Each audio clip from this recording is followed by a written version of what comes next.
Aujourd'hui, pour cette 5e séance du cours sur la transition écologique, nous avons la chance d'accueillir un invité. Avec Yann Nussom, nous accueillons Michel Osler.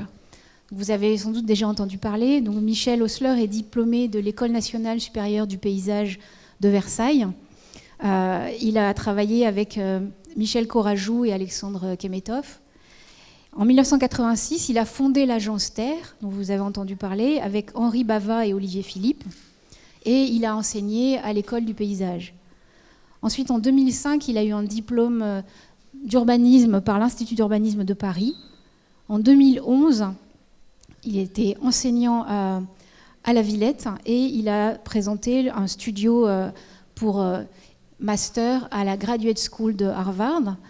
Et aujourd'hui, il va nous présenter en particulier un certain nombre de thèmes, dont Nous le climat, qui a été une exposition conçue par l'agence Terre pour la Biennale de l'architecture et du paysage à Versailles, de mai à juillet, je crois, 2025.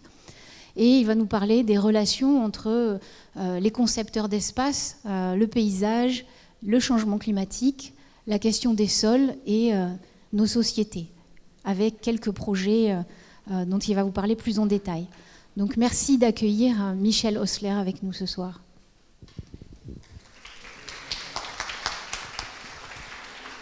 Voilà, donc on a, à l'invitation de Yann, j'ai préparé cette petite présentation en insistant effectivement un peu spécifiquement sur un certain nombre de sujets qui nous intéressent, nous, à l'agence Terre, mais qui sont des sujets qui vous intéressent, vous, et dont vous êtes les futurs porteurs. Effectivement, une école d'architecture, c'est aussi former des futurs professionnels qui vont avoir à agir sur un certain nombre de sujets, dont un sujet qui est central, qui est celui, bien entendu, du climat, de la transition écologique. Donc tous ces sujets-là, il va falloir vous en emparer, si ce n'est déjà fait, au travers de vos enseignements, afin que vous puissiez effectivement prendre corps avec la société. Alors, comment on fait pour changer celle-là ? Là ? Non ? Ça marche pas. Là ? Là ? Là ? Non, je vais faire là. Ok. Donc l'agence Terre, ça a été rappelé, une agence d'urbanisme et de paysage. Pas une agence d'architecture, c'est une agence qui s'occupe de sujets urbains, territoriaux, qui est une agence d'une 50aine de personnes à Paris, et puis qui a aussi, donc c'est l'ensemble de ses collaborateurs. Une agence, c'est aussi effectivement les 3 fondateurs que vous voyez mis en valeur au milieu, mais c'est aussi beaucoup de collaborateurs, que ce soit en France, à Paris, où où l'agence a été créée, et puis dans d'autres territoires. Ce qui est intéressant, c'est que l'agence, elle va avoir 40 ans l'année prochaine. Et en 40 ans, les questions d'urbanisme, d'architecture et de paysage, les relations entre les deux ont énormément évolué. Il y a un certain nombre de problématiques qui sont apparues, qui n'étaient pas du tout dans nos préoccupations, en tout cas de maître d'œuvre à l'origine. On est tous les 3, Olivier, Henri et moi, diplômés de l'école de paysage de Versailles, où on était formés à la maîtrise d'œuvre, on l'a dit avec Michel Corajou, Alexandre Kemetov, sur les questions et Bernard Lassus, faut-il le rappeler, qui était aussi un des enseignants. Et les questions de paysage étaient très très différentes, la manière de les aborder était très différente. Les relations avec l'architecture étaient aussi très très différentes. On parlait beaucoup à l'époque d'espaces verts, d'espaces un peu qui venaient accompagner l'architecture. Et ces rapports ont beaucoup changé. Et ce qu'on voit sur cette espèce de fil rouge en 86 et 2002, c'est que les préoccupations, elles ont changé. Elles étaient, même si on a... vous voyez, dans ce premier projet à gauche, c'est un lycée qui est un lycée inondable à Nîmes, où la question climatique, elle était présente, mais elle n'est pas apparue comme une question globale. C'était plutôt à Nîmes, comment construire un lycée capable d'accueillir les inondations. Donc là, on a été confronté à ces sujets-là. Et puis après, on s'est intéressé aux questions de territoire. C'est aussi une des caractéristiques de l'agence. Et puis après, on a essayé de voir comment on pouvait dialoguer le paysage et l'architecture au travers d'une démarche urbaine où c'est un urbanisme guidé par le paysage, on y reviendra. Et puis d'autres questions. Et les deux dernières thématiques qu'on a abordées sont celles d'abord ce qu'on appelait des milieux vivants, et puis des sols vivants. On y reviendra parce que la question du sol me semble être à la fois un point commun entre vous, architectes, et nous, paysagistes, c'est-à-dire que c'est notre lieu de rencontre, mais en même temps, c'est des préoccupations qui sont importantes de comprendre. Alors je le disais, l'agence elle a comme petite caractéristique aussi de travailler à des échelles très très différentes. En fait, on a au sein de l'agence 3 métiers. On a le métier de maître d'œuvre d'espace public, on le verra tout à l'heure au travers d'un exemple, d'un parc. Et puis on travaille aussi sur des dimensions plus urbaines, sur des quartiers dans lesquels on est urbaniste en chef de quartier, on réalise ou pas les espaces publics, et puis on travaille aussi sur des grandes stratégies territoriales, et cette espèce d'aller-retour permanent entre ces différentes échelles, c'est aussi ça qui permet de s'ouvrir à d'autres problématiques, c'est-à-dire que la problématique territoriale, tout à coup, elle peut avoir aussi une compréhension au niveau très très local, et ce jeu d'aller-retour, il est extrêmement important parce qu'il permet un peu de décloisonner l'approche et éviter d'avoir cette espèce d'approche en silo, où l'approche, comme on enseignait il y a quelques années, les étudiants en architecture, on avait la parcelle et c'était le bâti dans la parcelle. Et la question, c'était comment on s'installe. Et puis, on avait ce qui se passait autour.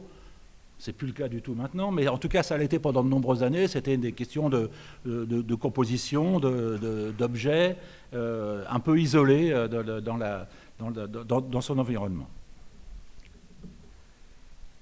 Alors on travaille aussi sur des questions d'usage, bien entendu. On va parler un peu d'écologie. L'écologie, c'est traiter l'ensemble des vivants, on y reviendra. Et prendre en compte l'ensemble des vivants, c'est effectivement tenir compte effectivement des différents usages, des questions générationnelles, des questions de genre dans l'espace. Toutes ces questions-là, elles sont revenues, elles remontent maintenant. La question du genre dans l'espace public n'était pas du tout un sujet prédominant il y a encore une petite dizaine d'années. Maintenant, ça devient un sujet important. Et donc, ces sujets-là, on les a un peu percutés et on a regardé comment pouvoir les intégrer dans les propositions qu'on a pu faire. Et puis, c'est aussi créer des milieux. Voilà, le paysage, c'est aussi... à la fin, il faut quand même que ça soit de l'ombre, de la lumière, des plantes, des espaces agréables à vivre. Il y a aussi la finalité, c'est pas de régler les problématiques climatiques à l'échelle d'un projet, c'est aussi d'offrir des espaces de qualité dans lesquels on puisse effectivement évoluer, qu'on soit en milieu urbain ou en milieu plus naturel. Alors je le disais, là, aujourd'hui, on a quatre agences. Une agence principale qui est à Paris. C'est l'agence de Paris qui a notamment travaillé sur l'image que vous voyez, qui est le site des villages des athlètes pour les Jeux Olympiques. Donc le projet a été mené conjointement avec Dominique Perrault dans un premier temps sur le schéma urbain. Et puis après, nous, on a travaillé sur l'ensemble des espaces publics avec des problématiques assez importantes qui étaient notamment des problématiques de niveau, de régler des niveaux. C'était les Jeux Olympiques et Paralympiques. Dans cette question de l'accessibilité universelle, elle était fondamentale. Et donc, imaginez comment on pouvait faire des espaces publics dans une zone qui était une zone très, très industrielle. On est vraiment dans un tissu post-industriel de Saint-Denis et Saint-Ouen au bord de la Seine. Et donc, on a travaillé sur ce village. Et je crois que les espaces publics vont être ouverts bientôt. On peut déjà commencer à visiter, se promener un peu dans la zone qui a été fermée pendant longtemps, le temps de transformer toutes les chambres des athlètes en appartements, parce que c'est le pari qui a été fait de mettre en place, d'accueillir les athlètes, mais qu'après on puisse vraiment fabriquer un vrai quartier en Seine-Saint-Denis. Ça c'est le travail de l'agence de Paris, le travail de l'agence de Shanghai, qui est un bureau qu'on a créé il y a maintenant, qui est une agence Terre Shanghai qui existe depuis une petite dizaine d'années, sur laquelle on travaille sur des problématiques d'aménagement d'espaces publics.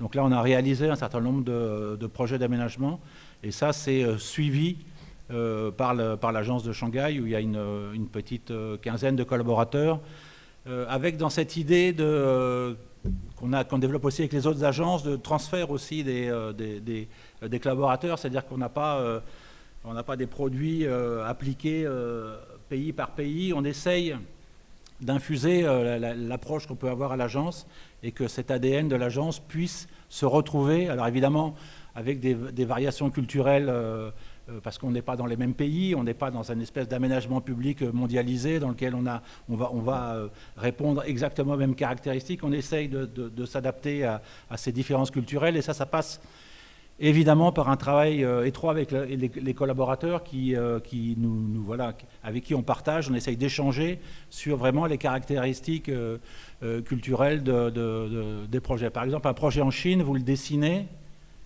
et après, il est traduit en mots. C'est-à-dire que la transmission se fait par le dessin, mais aussi se fait par la manière de décrire le projet. Et cette description, elle est bien entendu en chinois. Et donc, il y a un vrai travail complémentaire du travail de dessin d'espace, qui est le travail, effectivement, de transmission de ce projet et de voir comment il peut résonner auprès des différents maîtres d'ouvrage avec lesquels on travaille. La troisième agence, elle est en Allemagne, à Karlsruhe. Donc ça, c'est une plus petite agence. Historiquement, elle a été créée parce que Henri Bava, qui est donc l'un des deux autres associés, était enseignant à l'école de le KIT, l'école d'architecture de Karlsruhe. Il était professeur de paysage. Et là, c'est un petit projet à Duisburg, à Zollverein, pardon, qui est une ancienne mine, qui est un projet qui a été fait. Oma a fait le master plan et on a travaillé sur les espaces publics. Et puis la dernière agence, qui est une plus petite agence, elle est à Barcelone. Là, vous reconnaissez la tour Akbar de Jean Nouvel, pour ceux qui la connaissent. Et donc, ce parc, on en parlera un peu plus longuement, parce que c'est un élément pour nous, enfin un projet pour nous important, parce qu'il regroupe un certain nombre de problématiques qu'on se pose au sein de l'agence. Donc 4 agences, 4 approches, avec des gens qui communiquent les uns avec les autres. Il nous arrive effectivement qu'un certain nombre de collaborateurs puissent partir dans les différents pays, travailler sur des concours ou sur des projets, de la même manière que les collaborateurs des autres agences puissent venir aussi en France, de telle manière à aussi échanger sur ces problématiques. Et d'ailleurs, on a parlé de la Biennale d'architecture et de paysage. Ça a été pour nous l'occasion de réunir pour la première fois l'ensemble des agences qui sont venues de Shanghai, de Barcelone, de Karlsruhe, pour échanger avec leurs collègues, français, pour présenter les projets qui étaient les projets phares de leur agence et essayer de voir un peu quelles étaient les choses complémentaires. Alors,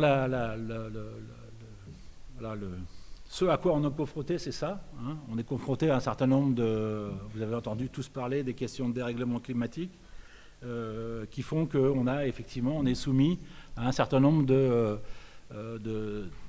crises. Il y a un certain nombre de scientifiques qui présentent l'approche un peu climatique comme une succession de crises. C'est-à-dire que soit on considère l'évolution climatique. D'ailleurs, je trouve que l'augmentation de 2 degrés, ça parle très très peu en fait au grand public, parce que on se dit c'est quoi 2 degrés d'augmentation de la température sur 10 ans, 15 ans, 4 degrés. Comme ça, au feeling, 2 degrés, 4 degrés, c'est rien du tout. Par contre, si on considère si on ne prend pas en compte la moyenne, l'espèce de trajectoire, mais si on tient en compte des crises qu'on va traverser, que ce soit des inondations, des tremblements de terre, des sécheresses et surtout les méga-feux, c'est-à-dire que toutes ces crises, on voit bien qu'elles commencent à apparaître de manière de plus en plus importante, de plus en plus rapprochée, et ça nous dresse un tableau qui est effectivement un tableau assez inquiétant. Alors, votre futur boulot, notre boulot à nous, c'est pas de régler la question de la crise climatique, mais c'est de savoir, comme disait Bruno Latour, comment territorialiser les problématiques, comment faire qu'au travers des projets dont on a la charge, on arrive à prendre en compte un certain nombre de ces problématiques et on arrive à les intégrer avec des échelles bien entendu différentes, mais en tout cas on en est conscient, c'est-à-dire qu'on essaye effectivement d'intégrer dans les solutions qu'on propose un certain nombre d'options, d'interventions qui sont de nature à effectivement à essayer de réduire les effets de ces crises. Ce qui est important aussi, c'est que dans ces crises, c'est elles peuvent se succéder. C'est qu'à la limite, les 6 événements que vous avez ici, ils pourraient se dérouler sur une année. Il n'y a pas... et effectivement, quand il y a des inondations, on parle beaucoup des inondations, mais on imagine qu'après, on a du mal à imaginer qu'après, on va vivre une période de très très grande sécheresse et qu'on peut être effectivement sujet à des très, très très grandes inondations. Donc tous ces sujets-là, on les a maintenant en pleine figure de manière très très importante, en plus avec l'espèce de circulation des informations, notamment des images. On voit beaucoup d'éléments qui sont parfois filmés en direct. Donc on est complètement en prise avec cette question du dérèglement. Et si on revient dans les années 70, parce qu'on pourrait dire quelle est la connaissance qu'on a de ce système. Ce qui est intéressant dans ces trois éléments que j'ai choisis, c'est la première, c'est c'est la première fois qu'on photographiait le globe dans son entier en couleur.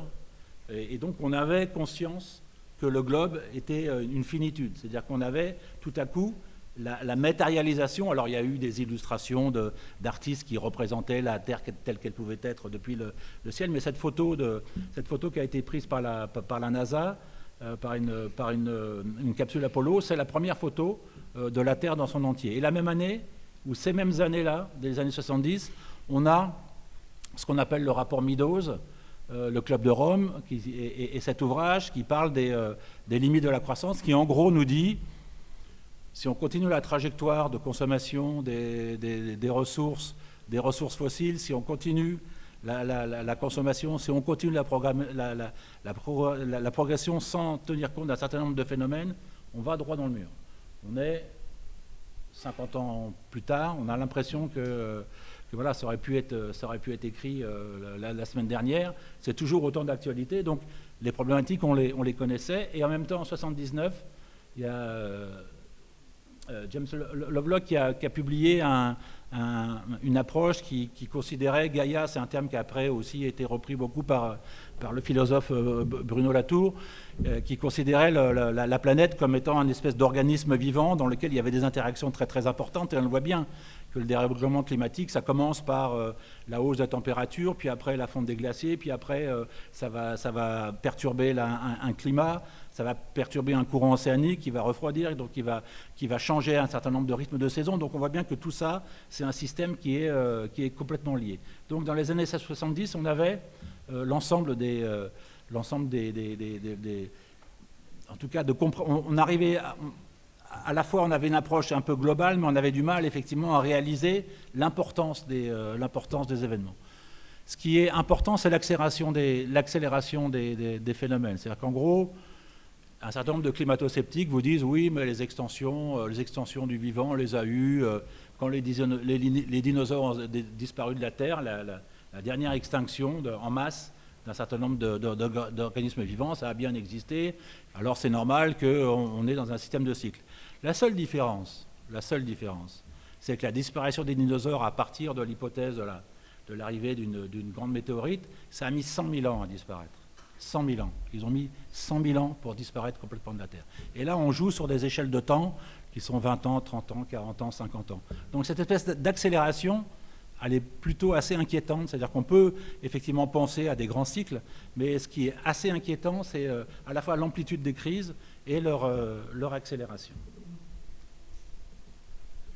Et puis il y a il y a une nouvelle problématique qui s'est insérée dans en tout cas nous, dans nos problématiques, c'est celle de la cohabitation entre les vivants, et c'est notamment le travail de Baptiste Morisot sur l'impérieuse nécessité à prendre en compte les questions de biodiversité et considérer que le vivant, si on va avoir une approche écologiste, globale, c'est prendre en compte ce qu'on appelle le vivant. Alors, même si les termes ne sont pas très beaux, mais cette question du vivant humain et non humain, elle est fondamentale. C'est-à-dire que l'effondrement de la biodiversité, elle est complètement, elle est en route, elle s'aggrave, et effectivement, il faut se poser la question, quand on décide de construire tel et tel quartier, de la manière dont on va prendre en compte un certain nombre de ce vivant, comment on va pouvoir le prendre en compte dans les différents projets. Donc il y a à la fois la compréhension effectivement des phénomènes climatiques et la compréhension de se dire qu'on n'est pas seul sur Terre, on est aussi dans une espèce de grande chaîne du vivant, et que si on n'a pas conscience de ça, on peut effectivement passer à côté d'un certain nombre de sujets. Alors, on peut faire ce métier sans s'en occuper du tout. Hein. Il n'y a aucune obligation, vous n'êtes pas obligé de vous intéresser à ce sujet-là. Mais je pense qu'en même temps, vous y êtes confronté et vous êtes absolument, en tout cas, en avoir conscience et vous devez absolument le prendre en compte et dans le cadre de l'élaboration de vos différentes interventions. Donc je le disais, ça c'est les deux derniers Sol vivant, Ville vivante, c'est 2 expositions qu'on a faites, notamment une à la Galerie de l'Architecture, Sol vivant il y a quelques années, et puis Ville vivante, c'était à Lille. Donc ça c'est des sujets qui nous intéressent depuis notamment qu'on nous a décerné en 2018 le Grand Prix de l'urbanisme, le Grand Prix national de l'urbanisme, et donc ces sujets-là, on essaye de les intégrer dans les approches des différents projets sur lesquels on est amené à travailler. Alors, ce sujet de nous, le climat, c'est le thème de l'installation qu'on a faite à Versailles, que peut-être certains d'entre vous ont vu, encore que Versailles, c'est assez loin. Donc, il y a tous les 2 ou 3 ans, ça dépend s'il y a le Covid ou pas, ou les Jeux Olympiques, mais tous les 2 ans à Versailles, il y a une biennale avec une partie architecture, une partie paysage. On était, nous, commissaires de l'installation paysage qu'on a choisi d'installer dans le potager du Roi. Ce qui était intéressant, c'est que le potager du Roi, sans faire de grands cours d'histoire, il a été créé au XVIIe siècle pour nourrir la cour de Louis XIV, où il y avait quand même plusieurs milliers de personnes qu'il fallait nourrir. Et la Cantini, qui était le jardinier de l'époque, il a créé une machine qu'on appelle agroclimatique, c'est-à-dire qu'il a mis tout un système de rampes, de murs, de décaissement, de telle manière à capter au maximum le soleil, la chaleur, de telle manière à pouvoir acclimater un certain nombre de plantes méditerranéennes notamment, et de pouvoir cultiver des melons, cultiver des ananas, cultiver des fruits un peu exotiques, et puis de les avoir un peu de manière plus tôt dans la saison ou plus tard dans la saison. Et donc cette machine agroclimatique, elle est en train de se retourner, et ça devient maintenant une machine qui surchauffe, un peu comme à l'image d'un certain nombre de quartiers ou de la planète, et on est confronté à cette question de la surchauffe de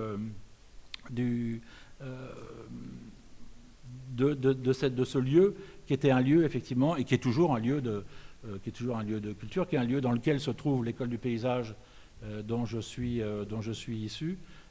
Et donc ce potager du Roi, on y a installé, on va le voir, on verra après l'installation, mais on a essayé de développer au travers de cette installation un certain nombre de problématiques qui nous semblent nous être fondamentales.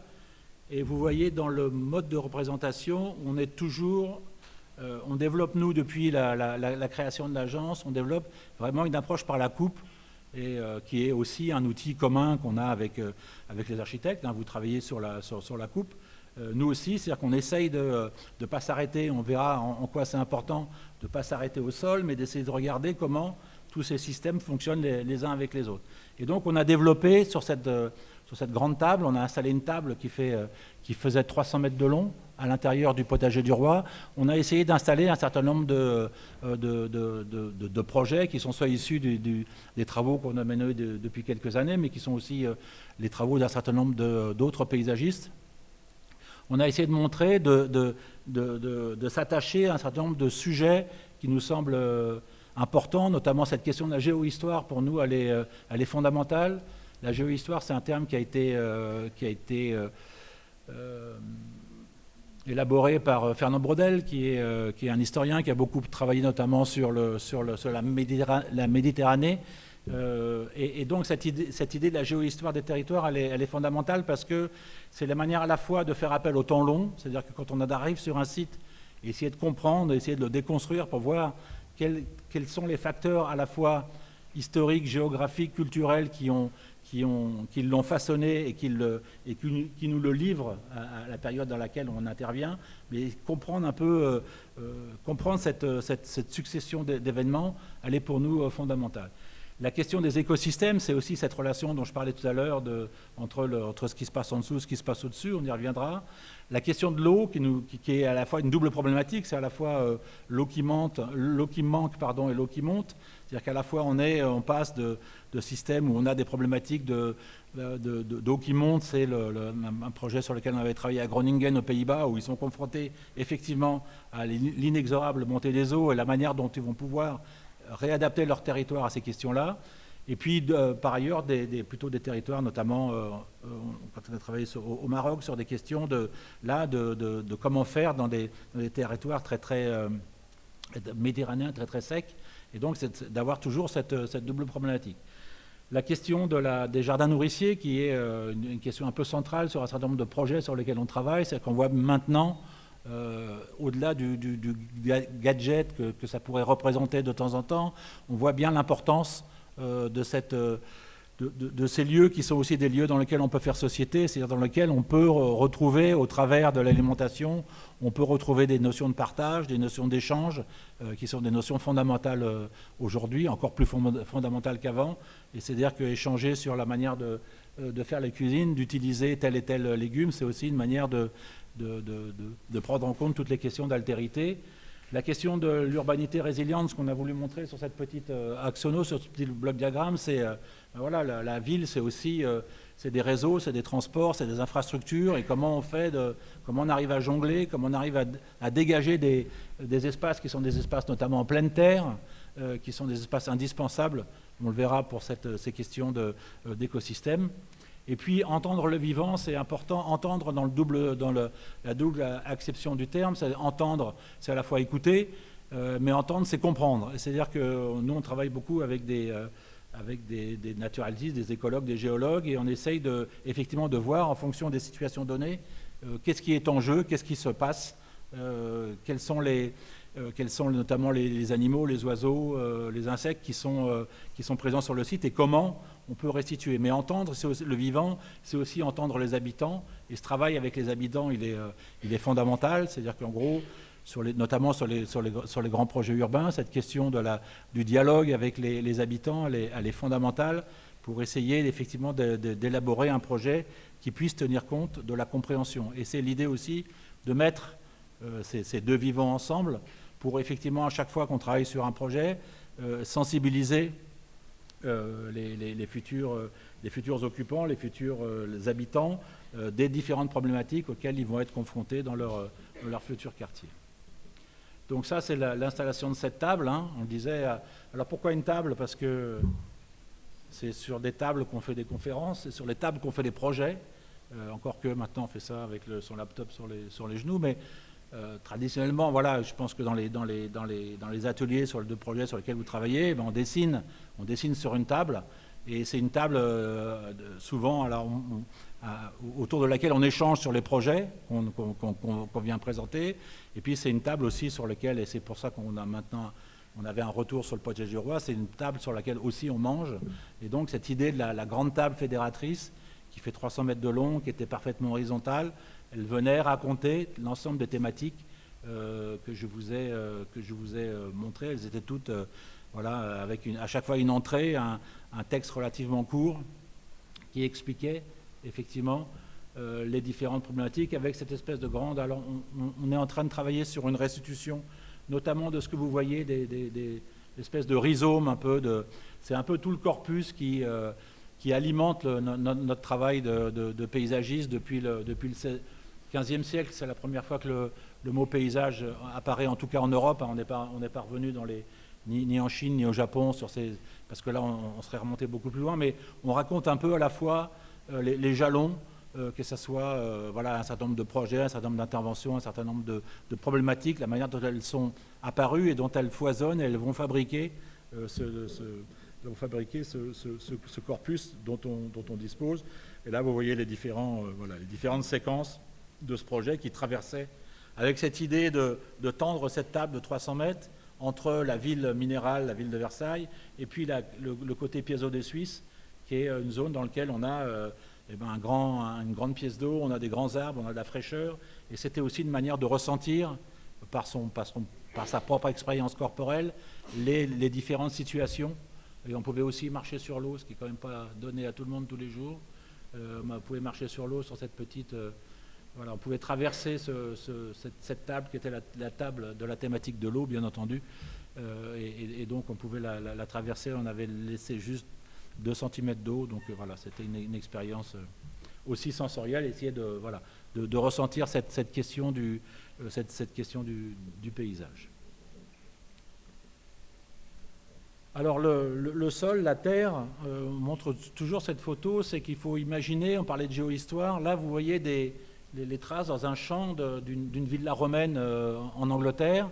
Ce qui est assez hallucinant, c'est la manière dont c'est la mémoire de ce sol, qui n'est pas une feuille blanche, qui n'est pas une abstraction, qui est une vraie réalité, et de voir qu'effectivement, plusieurs siècles après, la démolition, la disparition de ces villas, on retrouve les péristyles, on retrouve un certain nombre d'éléments qui sont ancrés à tout jamais dans le sol, quelle que soit l'utilisation qu'on en fait, quelles que soient les cultures qui sont en place. Il y a une espèce de permanence de ces problématiques. Et ça, c'est un petit exemple, c'était au Danemark, un paysan se posait toujours la question de savoir pourquoi il avait dans son champ de blé une bande qui était en permanence plus mûre que le reste du champ. Et donc, il pouvait avoir une approche culturelle fantasmagorée sur, je sais pas, des lutins, des trolls qui venaient arroser Et puis un jour, il en a eu marre, et donc il a creusé, et puis il s'est aperçu qu'il y avait effectivement un ancien canal mérovingien, donc on est aussi encore sur plusieurs siècles avant, qui maintenait cette espèce d'humidité permanente, et qui assurait effectivement, qui faisait que dans ce champ, on avait l'expression de ce qui pouvait se passer en dessous. Et cette relation sur comprendre à partir du dessus qu'un certain nombre de problématiques viennent du dessous, c'est une manière de comprendre déjà cette question-là dans l'épaisseur. De se dire qu'il faut vraiment, effectivement, être curieux de temps en temps, comme a été cet agriculteur, essayer d'aller investiguer pour réaliser et essayer de comprendre quelle était l'origine de cette situation. Et puis là, vous avez encore des traces encore plus anciennes, parce que là, c'est des traces de glaciation. Donc la Terre fonctionne, en tout cas le globe, l'espèce de croûte terrestre, espèce de croûte sensible, elle fonctionne comme une caisse enregistreuse d'événements qui sont des événements. Alors là, on est sur des pas de temps de plusieurs milliers d'années, voire millions d'années. On retrouve ces traces au niveau du sol. Alors le sol, ça n'a pas toujours été s'y intéresser, ça a toujours été un sujet un peu problématique. Alors là, je parle juste de la compréhension, bien entendu, qu'on en a eu, en tout cas de la manière dont on l'abordait plutôt dans les sociétés occidentales, mais effectivement, le sol, c'est ce qui se passait en dessous, et généralement, c'était pas très très heureux. C'était notamment, là, c'est deux peintures mythologiques de Chronos. Alors Chronos, vous savez, c'était vous ne savez pas d'ailleurs, mais peu importe, je vais vous le dire, c'est un des titans, c'est le fils de Gaïa et d'Ouranos. Ouranos, c'était c'est les deux premiers dieux, c'est le dieu du ciel, de la nuit étoilée. Gaïa, c'était la déesse de la terre. Ils avaient des enfants qui étaient en sous-sol, et ils ont eu 12 enfants, 12 titans, et le petit dernier, c'est Chronos, à qui on avait prévu que ses propres enfants allaient le tuer, et donc il a demandé à sa femme à chaque fois de lui livrer les nouveau-nés pour les manger et pour s'en débarrasser. Je ne vous raconte pas la fin de l'histoire, mais il a restitué après les enfants. Ça s'est bien passé, mais voilà. Donc ce sol-là, cette espèce de monde un peu souterrain, il était un monde un peu fantasmé, l'enfer de Dante. Donc avec cette peinture de Botticelli, raconte aussi que plus on était profond, plus on était dans les... Donc il y avait une espèce d'appréhension de ce qui pouvait se passer, sous terre. Et ce qui est assez intéressant, parce qu'on discutait avec Yann de l'apparition dans nos dessins et dans beaucoup de dessins des racines, ce qui est assez fascinant, c'est quand vous regardez ces plans d'Alphand, il y a tout qui est dessiné, et on se demande juste comment les arbres tiennent. C'est-à-dire qu'on voit les massifs on voit les massifs des candélabres, on voit les égouts, et les arbres, ils sont juste comme ça, ils sont juste complètement... ils tiennent par une espèce de magie, c'est-à-dire qu'on ne se préoccupait pas vraiment de ce qui pouvait se passer. D'ailleurs, à l'époque, pendant longtemps, on avait des fausses arbres qui étaient des fausses arbres assez ridicules. On plantait le jeune arbre et puis il allait se débrouiller. Et puis, mais par contre, ce grand sol, il pouvait être aussi un grand sol jardin. Ça, c'est un très joli dessin de cette ville de 3 millions d'habitants où c'était d'abord un grand parc dans lequel était implanté... donc il y a toujours eu cette préoccupation du rapport au sol. Elle était juste comprise un peu de manière différente. Et puis là, j'aime bien cette image parce qu'elle date des années 70. C'est un groupe d'architectes qui s'appelle Super Studio, qui sont des Milanais, je crois, de mémoire, qui avaient une critique assez radicale du capitalisme et de la publicité. À l'époque, ils étaient confrontés notamment, c'était l'arrivée de manière très très importante de la publicité dans le monde en général, et donc ils en ont fait une critique assez acerbe, et ils ont développé ce qu'ils appelaient des super surfaces. C'est une espèce de sol indifférencié qui est complètement indifférent à ce qui peut se passer autour, et dans lequel après on pouvait se développer un certain nombre de projets, comme si la matérialité, ce qui se passait, était assez peu intéressant. Et j'aime bien la montrer avec l'autre image, qui est une image un peu plus récente, qui est celle de Line, le grand projet en Arabie Saoudite de Morphosis des années, où dans lequel c'est pareil, c'est-à-dire qu'on peut installer une architecture complètement indépendante de ce qui se passe. Je ne parle pas des oiseaux qui vont se fracasser sur cette grande paroi, je ne parle pas mais voilà, il y a cette espèce d'indépendance totale de rapport au territoire dans lequel un objet, quelle que soit sa taille, parce qu'on parle quand même d'un projet de plusieurs kilomètres de long, qui fait, je crois, 500 mètres d'épaisseur, c'est deux lames dans lesquelles se développe la ville. C'est un projet qui a un peu de mal à se développer, mais en tout cas, il a été pensé, il a été développé. On a tous les stars architectes dont on parle, ont toutes participé sans vergogne à fabriquer un bout de ce projet. Maintenant, peut-être un peu moins, mais en tout cas, il y avait une espèce d'enthousiasme au début d'essayer d'imaginer qu'on pouvait comme ça. Je crois que c'était 170 km de long, cette ligne, avec un intérieur, bien entendu. Et tout ça, c'est des systèmes de panneaux solaires qui captent l'énergie. Bon, je ne sais pas en faire Voilà. Donc aujourd'hui, on est dans cette problématique. On se dit, voilà, on a un sol. Là-dessus, on va construire des bâtiments. Et puis, le sol, c'est effectivement, on a la roche-mère qui est en dessous, puis après, la ville s'est construite, déconstruite, reconstruite. Donc, à chaque fois, dans des temps historiques, elle s'est développée sur ses propres ruines, et on a fabriqué comme ça un sol complètement artificialisé dans lequel on a fait passer des réseaux. Et puis, on considère que c'est une espèce de... Souvent, beaucoup d'architectes considèrent que c'est une épaisseur disponible dans laquelle on va creuser, à référence à l'approche knotienne de la grotte. Là, ça, c'est la grotte contemporaine. On a un sol, on creuse dedans. Ce qui se passe au-dessus, c'est pas très, très important. L'important, c'est de fabriquer ce projet. Alors que nous, on essaye dans notre approche, on essaye de sensibiliser, en tout cas de prendre en compte que tout ça, c'est complètement interdépendant. C'est-à-dire que ce qu'on appelle l'écosystème vertical, vous avez appris ça en classe au collège ou à l'école primaire, le cycle de l'eau, la pluie, l'eau, on vient alimenter les nappes phréatiques, et puis cette eau elle est pompée par les arbres, et donc ce cycle du vivant, pour nous, il est extrêmement important.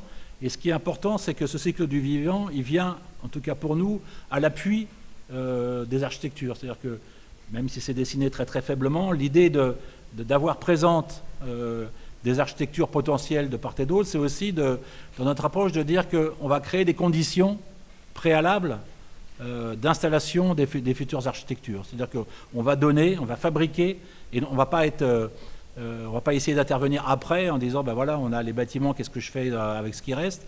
On est plutôt de dire voilà, on va avoir une espèce on parlait de préséance du vivant, on va fabriquer un cadre dans lequel après, on va donner des conditions dans lesquelles après, les architectes vont pouvoir se saisir et de se dire, ce qui va m'intéresser, c'est quel rapport je vais avoir par rapport à la canopée, quel rapport je vais avoir avec ce qui se passe au rez-de-chaussée, comment je vais pouvoir intervenir. Donc ce lien étroit entre l'architecture et le paysage, il est pour nous fabriqué à partir de cette compréhension mutuelle du vivant. Et on en discutait ce midi avec Yann, on pourrait aussi imaginer que le bâtiment participe bien entendu de la fabrication de ce sol vivant. Le projet on a travaillé sur un projet à Boulogne, le parc du Trapèze, où l'ensemble de l'impluvium de tous les quartiers construits autour, c'est-à-dire tous les terrasses, mais aussi tous les jardins privés, sont captés à ciel ouvert.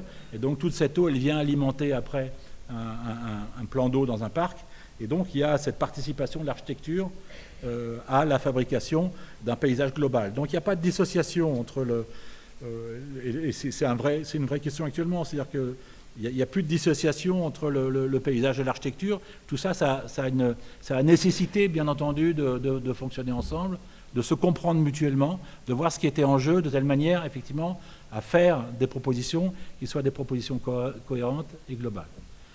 Alors j'aime bien cette image parce que ça m'est apparu il y a quelques... Je disais qu'on travaillait en Chine, ça fait une dizaine d'années qu'on travaille en Chine. Et là, vous avez l'idéogramme. Ki, c'est l'idéogramme japonais. Mu, c'est l'idéogramme, c'est le nom chinois. Mais chinois et japonais ont le même idéogramme pour dire l'arbre. Et ce que vous voyez, la manière dont ils représentent un arbre, ils représentent le trait horizontal du sol, le tronc et les racines. Et on voit bien que alors il y a toujours cette question d'équilibre entre le haut et le bas, mais ce qu'on voit bien, c'est que l'importance des racines, elle est fondamentale par rapport à la taille du tronc. Alors que dans la même carte, ça c'est une carte pour les enfants, pour apprendre les idéogrammes, on continue à dessiner les arbres comme Alphand et comme dans beaucoup de plans, où ils sont posés comme ça sur un trait, où il ne se passe rien au-dessous. Donc à la fois on a un idéogramme qui nous dit que c'est fondamental de comprendre ce qui se passe en dessous et que si on n'a pas cet ancrage, cette relation au sol pour nourrir la plante, on n'aura pas ce qui va se développer au-dessus et on continue effectivement à le dessiner. Et donc ça a changé beaucoup de choses dans notre approche et on voit bien que les compréhensions culturelles d'autres peuples, ça nous permet aussi d'alimenter le travail qu'on peut mener. Et donc on a ce qu'on a appelé cet écosystème vertical avec ces différentes strates où on retrouve là les fameux tableaux de Caillebotte où les gens sont sur le balcon haussmannien. Hein. Il y a ce qui est assez remarquable, je trouve, dans le Paris haussmannien, avec un S, c'est cette espèce de relation entre la hauteur des platanes et la hauteur des bâtiments à 35 mètres. Il y a une espèce de règle, comme si les arbres avaient été choisis pour pas dépasser l'architecture. Et il y a cette idée d'offrir un certain nombre de situations où on va être au-dessus des arbres, on va être au-dessous des arbres, on va être au milieu des arbres, et puis après on va être au-dessous. Donc cette compréhension de la stratification, de la coupe, elle est pour nous un élément fondamental dans le déploiement des différents projets. Et j'ai choisi deux images de deux parcs qu'on a réalisés à 20 ans d'écart, un parc au Cormail et un parc à Saint-Ouen, qui est le dernier livré, le parc des Docks. Et l'idée, c'est de dire on est passé d'une question dans laquelle l'espace était l'élément principal, hein, la question des nivellements, la question du traitement des circulations, les questions de composition. Et maintenant, on vient à effectivement les mêmes problématiques sur lesquelles on rajoute des questions de milieu, des questions de milieu vivant, de telle manière effectivement à accepter cette arrivée, cette irruption du vivant. Et cette irruption du vivant, c'est aussi accepter l'arrivée de quelque chose qu'on ne maîtrise absolument pas. C'est-à-dire que le climat, les plantes, les chaînes alimentaires, on peut essayer de les favoriser, mais on voit bien que tout ça, ça va se mettre en place petit à petit et qu'on ne maîtrise absolument pas l'ensemble de ces caractéristiques. Et le fait de pouvoir, comme ça, dans un parc, lâcher prise sur un certain nombre d'éléments, ça nous semble être aussi un élément extrêmement important.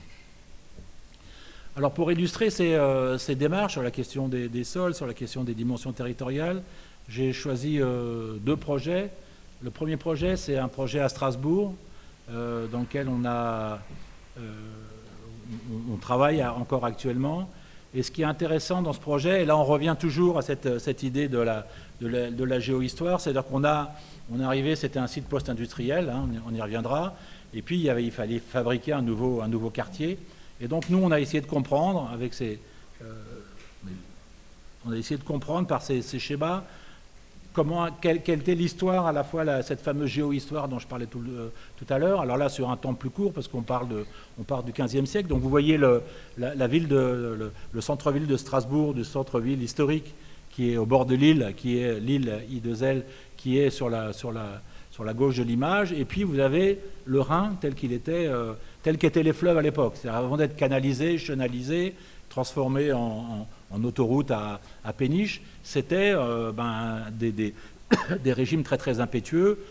La Loire était exactement pareille, elle est encore dans cet aspect-là dans beaucoup d'endroits, mais le Rhin, il y avait tout ce jeu de divagation, de bief, voilà, c'était vraiment une vallée fluviale dans laquelle le fleuve pouvait divaguer au gré des différents événements pluviaux et climatiques. Et puis l'histoire de Strasbourg, c'est ce développement plutôt est-ouest, avec l'ennemi de toujours qui est quand même de l'autre côté du Rhin. Hein. Pendant longtemps, ça a été, il y avait une espèce d'antagonisme entre l'Allemagne et la France. Et donc la ville, elle s'est développée petit à petit sur cette d'ouest en est. Et puis jusqu'au jour où vous voyez le changement, c'est-à-dire qu'on a le Rhin, et puis on arrive à la période industrielle, et on a fabriqué, on a chenalisé, on a canalisé, comme on l'a fait pour la Seine, en installant des écluses. La Seine, il y a 150 ans, on pouvait traverser la Seine à pied l'été. On était en période d'étiage, avant qu'on crée les écluses, les bassins de rétention. On était sur un fleuve qui divaguait avec ce qu'on appelle le lit mineur, le lit majeur. Et ce jeu un peu de débordement du fleuve c'était la caractéristique des différents fleuves. On a tous appris le Nil fertile, hein, qui déborde, qui dépose des limons. Et bien on avait exactement les mêmes événements au bord du Rhin ou au bord de la Seine, où la Seine débordait, déposait des limons et revenait après dans son lit. Donc là, on a chenalisé, c'est-à-dire qu'on a créé des structures de telle manière à lutter contre ces phénomènes un peu naturels. Et on a installé sur cet endroit, on y a installé le port. Et puis petit à petit, la ville s'est développée, c'est devenu une ville-port, donc un port très très important. Donc on avait Strasbourg d'un côté, Kiel de l'autre, qui est côté allemand, et puis entre les deux, on avait ce Rhin. Et puis l'idée, ça a été au XXIe siècle de mettre en place ce grand lien qui était un tram-train entre Strasbourg et Kiel, qui était le premier tram-train transfrontalier. Hein. On avait une liaison on avait une continuité entre la vieille ville de Strasbourg et Kiel par un système de transport en commun qui était ce tram-train. Et donc on avait une succession. Et ce qui est intéressant, c'est que ce tram s'est mis en place avant le développement des quartiers. Donc on avait déjà l'infrastructure, on n'avait pas bien entendu les stations, mais il y avait déjà une infrastructure qui était en place en prévision du développement urbain. Et il y a un premier travail qui a été mené par une équipe d'urbanistes qui était celle de considérer que les quartiers allaient se développer autour des différentes stations de tram. C'est-à-dire qu'en gros, c'était la mobilité qui faisait l'urbanisme. On avait une station de tram, on allait créer une densité, et donc dans leur compréhension, en tout cas dans leur proposition d'aménagement urbain, il y avait cette idée d'avoir une espèce de système de bulles, et ils avaient ce terme, de bulles qui venaient se succéder, qui venaient... ou collier de perles, c'est comme on veut, en tout cas on dit les bulles, qui venaient se succéder les unes après les autres. Et c'est à partir de ce document-là qu'il y a eu une nouvelle consultation qu'on a remportée avec les architectes urbains de 51 N4E et puis de List, Ido Avissar et Frank Van Persien, avec lesquels on a travaillé, on a fait des propositions Et on a essayé de s'emparer et on a essayé, à partir de la connaissance qu'on avait du territoire, essayer d'imaginer un urbanisme qui ne soit pas simplement lié aux questions d'infrastructure, aux questions de tram-train, même si elles sont fondamentales, mais qu'elles puissent aussi faire appel à la géographie, à cette fameuse géohistoire dont je parlais tout à l'heure, et voir un peu que ça pourrait fabriquer de différents. Et donc on avait, ça c'était le premier projet, on avait une installation voilà, on avait des pôles de densité qui étaient aux différents endroits de ces installations portuaires qui allaient s'en aller. C'était ça le projet, c'est qu'en gros les installations portuaires allaient se déplacer et donc ce terrain, ce foncier libre entre Strasbourg et Kiel devenait les futurs quartiers de Strasbourg. Et donc nous on a élargi, je vous parlais tout à l'heure de l'élargissement d'échelle, de dézoomage. On a essayé de comprendre un peu ce qui était en jeu dans ce territoire, ce qui était en jeu et de comprendre effectivement, ce qui est intéressant, c'est que soit on travaille du côté français, puis on a le Rhin et puis les Vosges, mais en fait, vous savez que cette vallée, elle sépare à la fois les Vosges et la Forêt-Noire, et que tout ça, c'est un seul et même système entre ces deux massifs montagneux, rocheux, entre lesquels se déploie la vallée.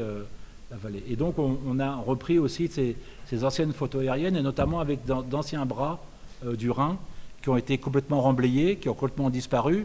Il y a un certain nombre de bras qui ont servi à installer des darses industriels, et puis il y a un certain nombre de bras qui étaient perdus pour la cause, et donc on les a remblayés, et on s'en est pas du tout préoccupé. Et donc, notamment ce bras-là, ce qu'on appelle le Petit Rhin, était quelque chose de complètement abandonné au cœur de la ville.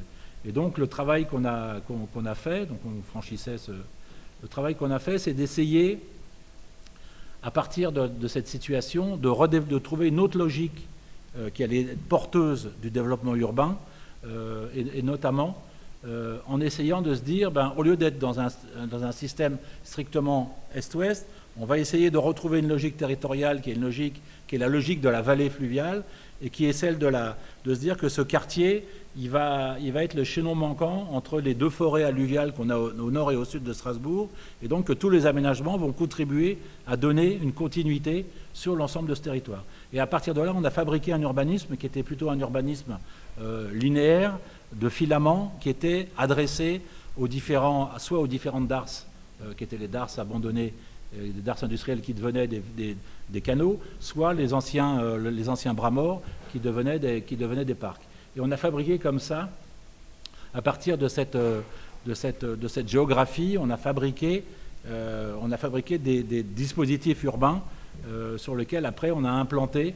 Voilà, on a travaillé plutôt sur la manière d'adresser les constructions le long de ces grandes darses, et profiter de cet entre-deux entre les deux façades pour pouvoir effectivement répondre à des questions de densité relativement importantes, et plutôt que d'être dans logique, je le disais, de bulles denses, et d'avoir des espèces de logiques qui reprenaient, qui étaient importantes, parce que pour nous c'était à la fois cet ancien bras mort qu'on réaménageait, mais aussi l'ensemble de tous les dispositifs urbains qu'on se proposait de mettre en place. Et donc voilà, après on a travaillé sur la manière de s'installer sur ces bords de quai, la manière après de fabriquer. Donc il y a tout un travail qui a été fait, notamment sur les matériaux, sur la matérialité des différentes époques de la ville, en essayant notamment, il y a un gros travail qui a été fait par Saint-Quentin 4E sur la question de la brique. Et l'autre élément sur lequel on a travaillé, qui était important, et je reviens au sol, c'est-à-dire que si on prend la géohistoire, on s'aperçoit que, somme toute, la parenthèse industrielle dans laquelle on a installé le port dans cette vallée rhénane, elle est elle est entre 50 et 70 ans, on va dire, en gros. Et donc, tous les années, sans parler de siècles précédents, on était sur une vallée humide, une vallée fluviale. Et donc, il fallait aussi imaginer, une fois qu'on avait démoli les bâtiments et qu'on allait réinstaller un nouveau quartier d'habitat, il fallait aussi trouver un certain nombre de terre végétale pour pouvoir faire l'ensemble des plantations qui étaient très très importantes dans un quartier qui était plutôt un quartier très très minéral. Et après, on était confronté à une logique qui était de dire on ne va pas aller chercher de la terre à la campagne à 50 km qu'on va transporter en camion pour fabriquer un quartier qui se veut écologique, parce que en termes de bilan carbone, en termes de destruction de milieux naturels, on n'était pas très au fait. Et donc on a dit on va réutiliser la terre qui est en place. Elle est juste sous une couche, bien souvent en tout cas dans les zones non polluées, elle est sous une couche généralement sur une dalle sur laquelle on a implanté les bâtiments, mais que cette terre-là, ce sol, il a été un sol vivant pendant des milliers et des milliers d'années, et donc on va casser les dalles, et puis on va ressortir le sol, on va le retravailler, on va essayer de l'oxygéner un peu comme un noyer qu'on sort de l'eau et qui en fait le bouche à bouche, et on va faire exactement pareil, c'est qu'on va ressortir cette terre qui a été compactée, et donc à la fois l'imperméabilisation a enlevé tout système vivant, mais le vivant il pouvait fonctionner, et donc on a décompacté et on a fabriqué des grands tas dans lesquels on a après, avec des systèmes d'amendement, en installant ce qu'on appelle des mycorhizes, des champignons, on a fabriqué effectivement, on a redonné du vivant à ce sol qui était un sol qui l'a été, mais qui était complètement inerte. Et puis après, la caractéristique, c'est qu'évidemment, on avait des darses, donc on pouvait faire venir des péniches, donc tous les végétaux sont venus en péniche, et on a fabriqué, en attendant l'architecture, on a fabriqué l'ensemble de ces différents quais dans lesquels on n'était pas dans une logique aussi d'effacement. Cette idée de la géohistoire, c'est aussi de s'emparer des traces du passé, fussent-elles récentes, notamment ces rails, notamment ces grands linéaires, on va les récupérer et ils vont faire partie du paysage dans lequel vont s'installer les futures constructions. Et on a comme ça, en attendant l'architecture, on a aujourd'hui, voilà, ça ressemble un peu à ça, c'est-à-dire qu'on garde le côté complètement sauvage de ce bord de quai et on installe différentes strates qui permettent de retrouver le futur niveau de la ville, et on peut installer un certain nombre, voilà, tout à coup on est capable d'installer des architectures avec des densités, avec des hauteurs qui n'étaient pas des hauteurs, si on avait dit voilà on va vous faire du R+15 de manière très décorrélée des caractéristiques du quartier, on aurait eu les plus grandes difficultés. Et là l'idée c'est de dire voilà, ça nous permet aussi de fabriquer des silhouettes urbaines à partir du réaménagement de ces quais et de la mise à disposition d'un certain nombre de conditions pour que ce quartier puisse se développer. Ça, c'est un extrait du film qu'on avait exposé à la Galerie d'Architecture sur le sol vivant, qui raconte un peu comment on a retravaillé ce sol.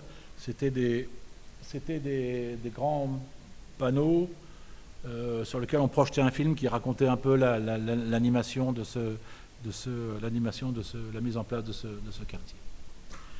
Et puis deuxième projet, donc peut-être quelques-uns d'entre vous connaissent, qui est un projet important pour nous parce que c'est un projet dans lequel on a aussi développé un certain nombre de sujets qui nous tiennent à cœur, qui sont à Barcelone.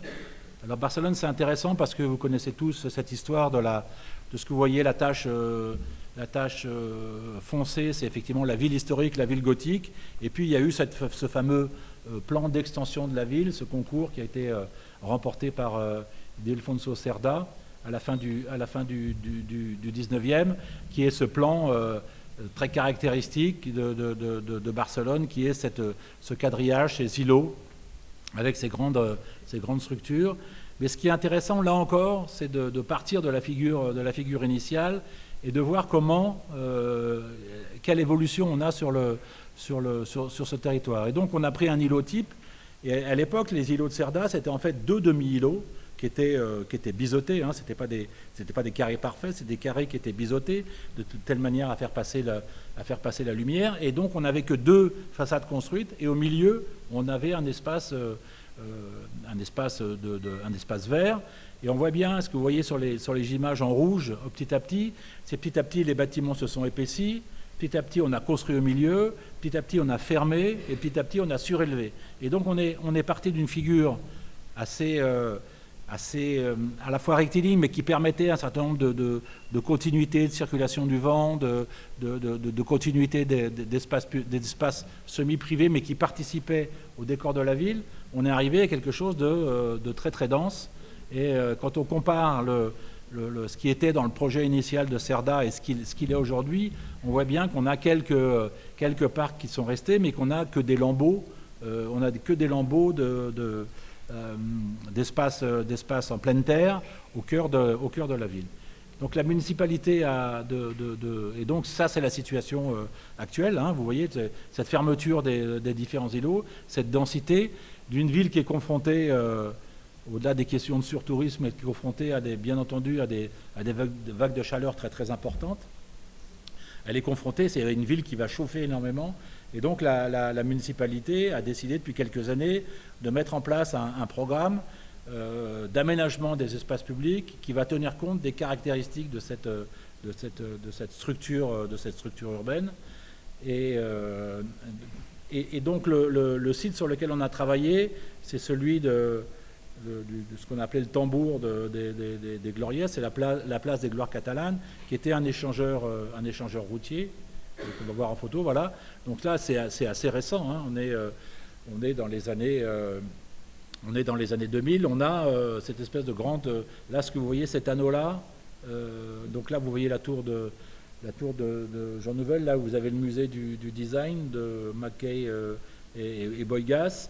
Et là, vous aviez un anneau autoroutier. C'était l'entrée dans Barcelone, qui était un très joli anneau d'ailleurs, très bien dessiné. Voilà, qui permettait de rentrer dans la ville.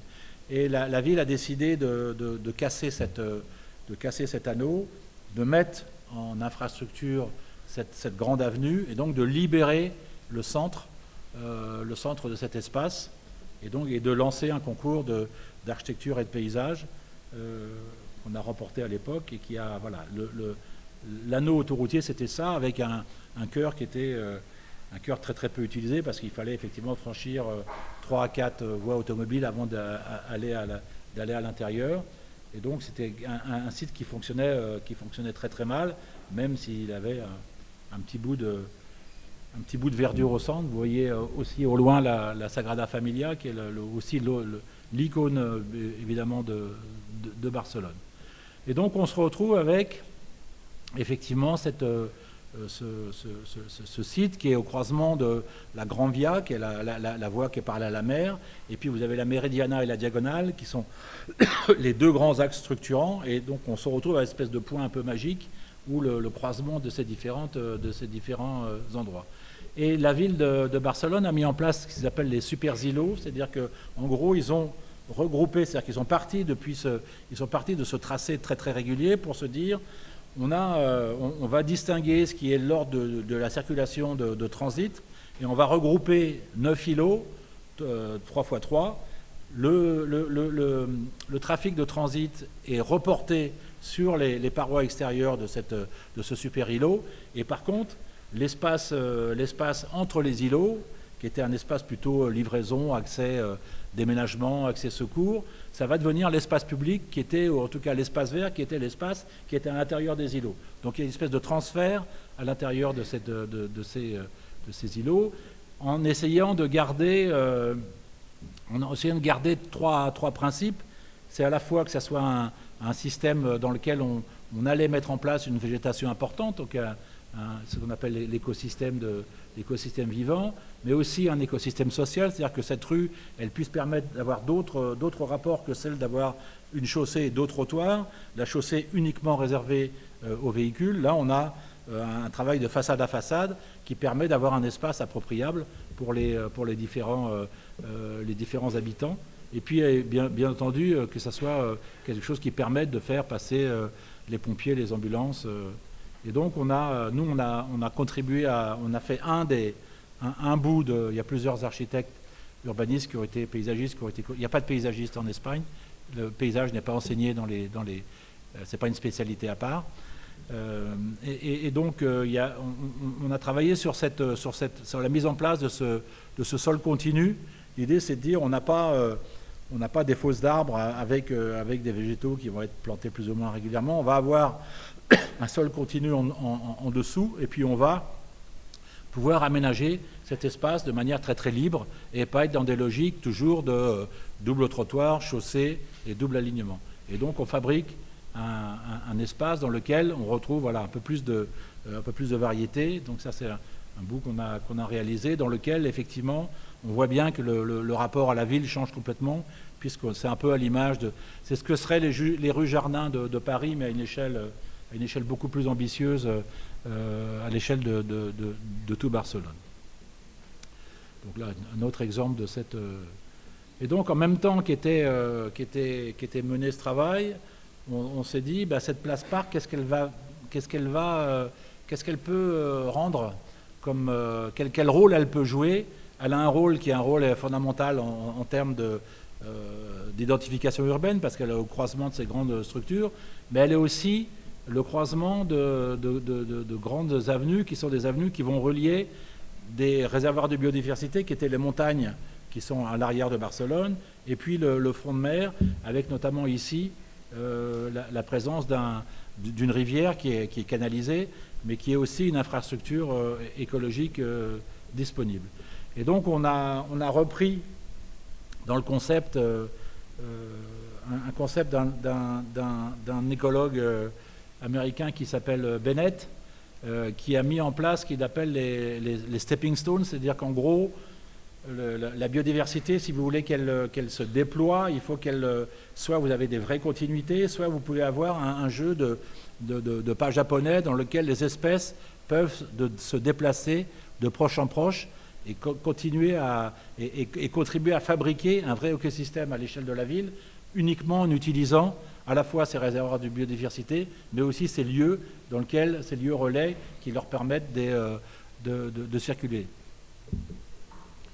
Et donc, on s'intéresse aussi beaucoup aux oiseaux. Ce qui est intéressant des oiseaux, c'est qu'ils échappent à toute contrainte, puisqu'ils travaillent en 3 dimensions. Mais eux travaillent avec ce qui est intéressant, c'est qu'ils ont des niveaux de vol et des niveaux de chasse qui sont différents selon les différentes espèces. Donc, ce n'est pas les oiseaux en général, c'est selon que vous vous adressez à des rapaces ou à des passereaux, ou ils vont aller chercher les insectes au sol ou les insectes dans les arbres, où ils vont plutôt se poser, ils vont plutôt avoir une hauteur de vol qui est une hauteur de vol aux alentours de 15 mètres. Donc, il faudra imaginer des arbres dans lesquels ils puissent se reposer. Et donc, c'est tout à coup reconsidérer le monde du vivant avec des clés qui ne sont pas les clés avec lesquelles on a l'habitude de travailler en tant que paysagiste, qui échappent aux contingences du dessin, mais qui sont plutôt l'idée de travailler dans un volume capable d'accepter ces questions de biodiversité. Et donc, on a travaillé en se disant, on va fabriquer, nous, ce réservoir de biodiversité, on va le fabriquer au niveau de cette place parc et qui va comme ça prendre en relais, qui va être le relais de tous les petits espaces qu'on va pouvoir trouver à proximité, soit les continuités qui sont les continuités par les arbres d'alignement, soit les différentes poches dans lesquelles la nature peut se développer. Et donc le principe, qui était assez simple, c'est de dire on va inventer ce qu'on appelle une place parc, c'est-à-dire que avant on avait des figures qui étaient assez classiques de la place ou bien du parc.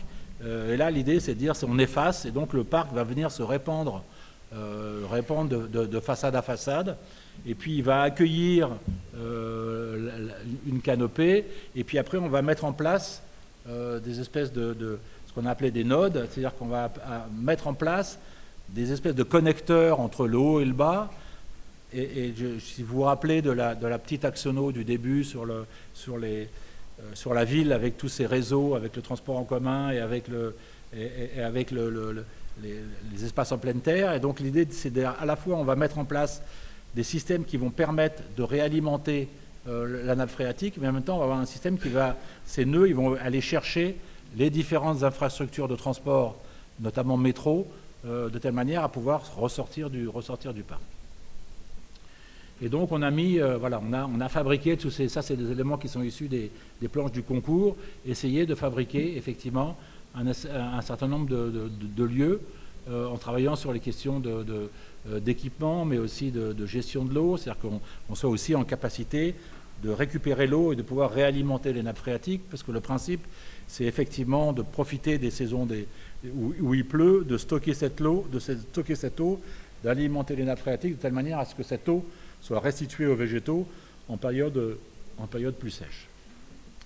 Et donc on a aussi fabriqué ces nœuds plantés. Ils avaient aussi une implantation qui était faite de telle manière. Donc là on échappe à des géométries de composition. On est plutôt dans effectivement un système d'objets qui vont se déplacer, qui permettent de laisser passer, de bloquer les vents d'hiver, mais aussi de laisser passer les vents d'été, de telle manière à ce que le parc participe au confort climatique de l'ensemble. Mais aussi de gérer l'ensemble des réseaux, parce qu'on avait le fait d'avoir cette grande via que vous voyez est-ouest, qui était en sous-sol, avec le transport en commun, c'était une complexité extrêmement importante. Et donc vous voyez cette grande via qui descend, qui passe. Donc on a un parc complètement, très, très, très végétalisé, mais aussi on a une complexité extrêmement importante au niveau du sol. Et donc voilà le plan de masse tel qu'il a été. Là, on était au niveau de l'avant-projet avec cette espèce de grande clairière qu'on a imaginée, cette espèce de grande pelouse, qui est une espèce d'endroit très, très, très, très végétal. Il faut savoir que pendant longtemps à Barcelone, les espaces publics étaient des espaces publics éminemment minéraux, et que là, tout à coup, on essaye d'introduire, ce qui n'a pas été facile, beaucoup de végétation. Et vous voyez ces fameux nodes dont je parlais, ces fameux lieux qui sont des lieux spécifiques avec des usages soit de communication, de gestion de l'eau, soit des systèmes où on va chercher ce qui se passe en dessous en termes de réseau. Alors ça, je ne sais pas si ça va marcher. Non, ça ne marche pas. À un moment, c'est un petit film, mais il n'y a pas l'air de... Il marchait tout à l'heure, non? Bon. Non, c'est un film, ça c'est un petit film. Là, je suis sur le PowerPoint. Bon, tant pis, vous ne le verrez pas. Et puis, on a aussi travaillé avec Ce qui est important aussi, c'est de visualiser, de quantifier, d'avoir un certain nombre d'indicateurs. Là, on a travaillé avec un logiciel que vous connaissez peut-être qui s'appelle Envimet, qui est une manière de modéliser un peu les sites sur lesquels on travaille avec une situation qui est une situation à l'état actuel sur laquelle on a des températures. Donc là, vous vous souvenez qu'au milieu, donc plus c'est rouge foncé, plus c'est chaud, et plus c'est vert bleu, plus c'est frais. Et donc vous vous souvenez qu'on avait au cœur de ce giratoire, on avait un petit bout d'espace vert. Donc ça, c'était la situation initiale. Et ça, c'est la situation aujourd'hui, avec effectivement un changement considérable dans la manière dont... Donc c'est la température ressentie du corps, donc c'est pas la température du sol, c'est vraiment ce qu'on ressent quand on se promène dans ces différents espaces, et qui permet comme ça de montrer, d'indiquer la manière dont on va améliorer, changer les conditions de vie. Donc là, vous voyez quelques images de ce projet, avec là au début cette espèce de grande clairière, et la manière dont on a mis en place, c'est un petit sujet qui nous intéresse beaucoup, nous, c'est comment fabriquer des limites qui soient des limites de paysage et pas que des limites de grille. Donc on a l'accès de ce parc, cet espace central est fermé parce qu'on a des petits ponceaux qui permettent de rentrer sur la pelouse. Et puis là, on va gérer en même temps toutes les eaux de pluie, et on va créer un fossé qui va mettre à distance cet espace central du reste du site. Et là, l'autre élément qui est important, c'est ce qu'on a appelé des nœuds de biodiversité, c'est-à-dire c'est des endroits dans lesquels personne en tout cas les humains ne vont pas, c'est-à-dire que c'est des lieux qui sont réservés à la biodiversité, c'est des lieux qui sont réservés à la reconstitution de toute la chaîne alimentaire, dans lequel effectivement les grillons sont revenus, les oiseaux sont revenus. Le grand danger, bien entendu, n'étant pas l'homme, mais étant le chat, puisque le chat, ça bouffe à peu près tout. Donc l'idée, c'est d'installer aussi des clôtures à l'intérieur de ce... Donc ça ressemblait à ça au début, hein, le node en photo aérienne.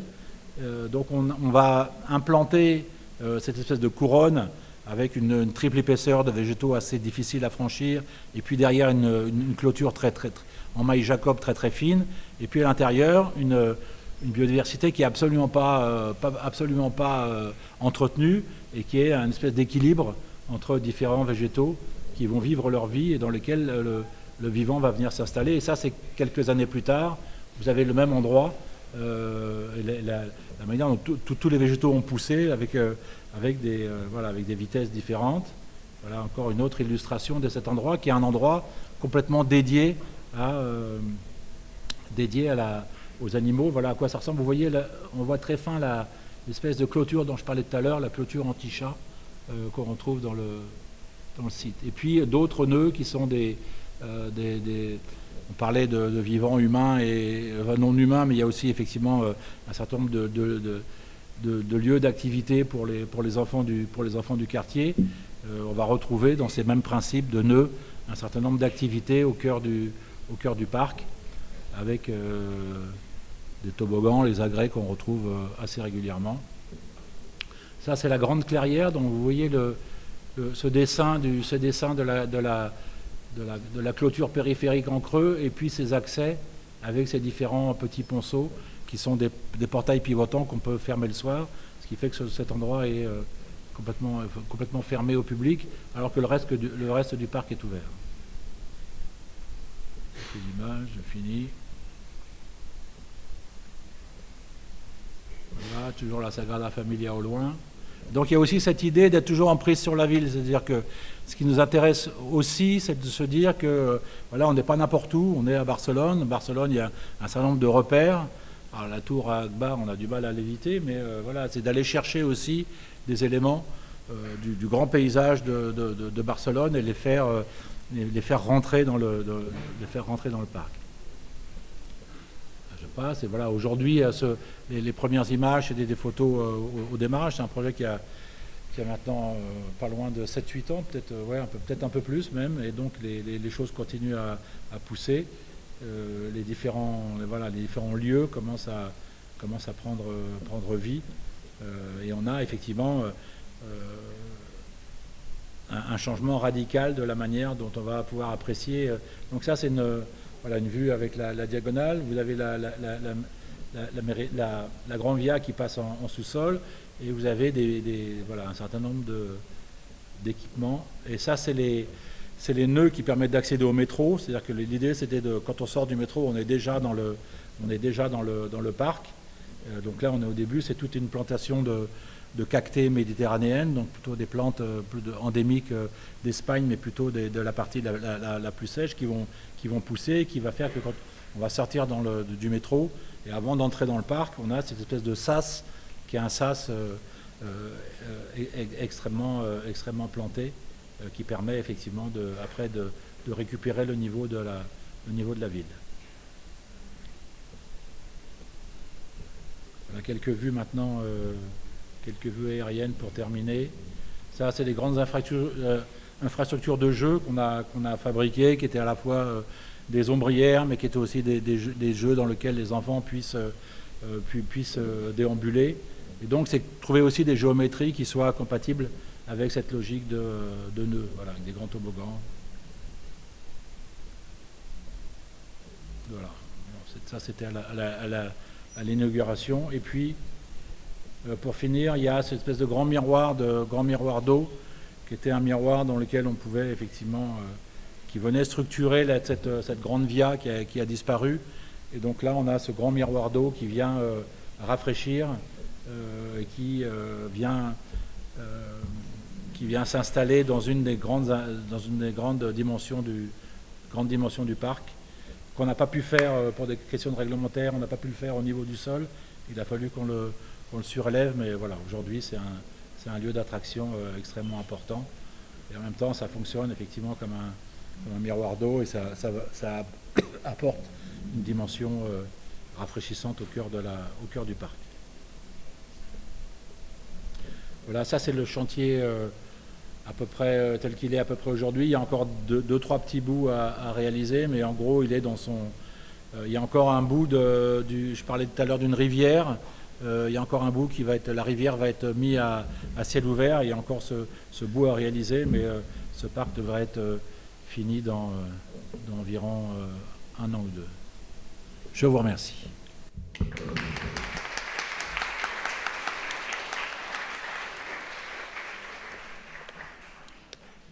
Bonjour, je vous remercie pour la conférence. J'avais une question. Quand vous parlez des parcs, vous rajoutiez qu'en plus de la conception d'espace, vous aviez rajouté l'accueil du vivant.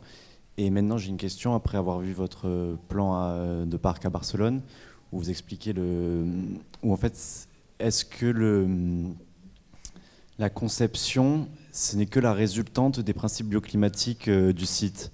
Parce qu'on voit que vous avez presque dessiné le parc selon les vents chauds, les vents d'été, les vents d'hiver. Donc est-ce que j'imagine que c'est un alliage des deux, mais est-ce que vous commencez par regarder les conditions climatiques et le projet ne résulte que de ça, ou est-ce qu'il résulte plus d'une volonté de concepteur, en gros? Je ne sais pas si c'est très clair. Oui, non, on n'est pas...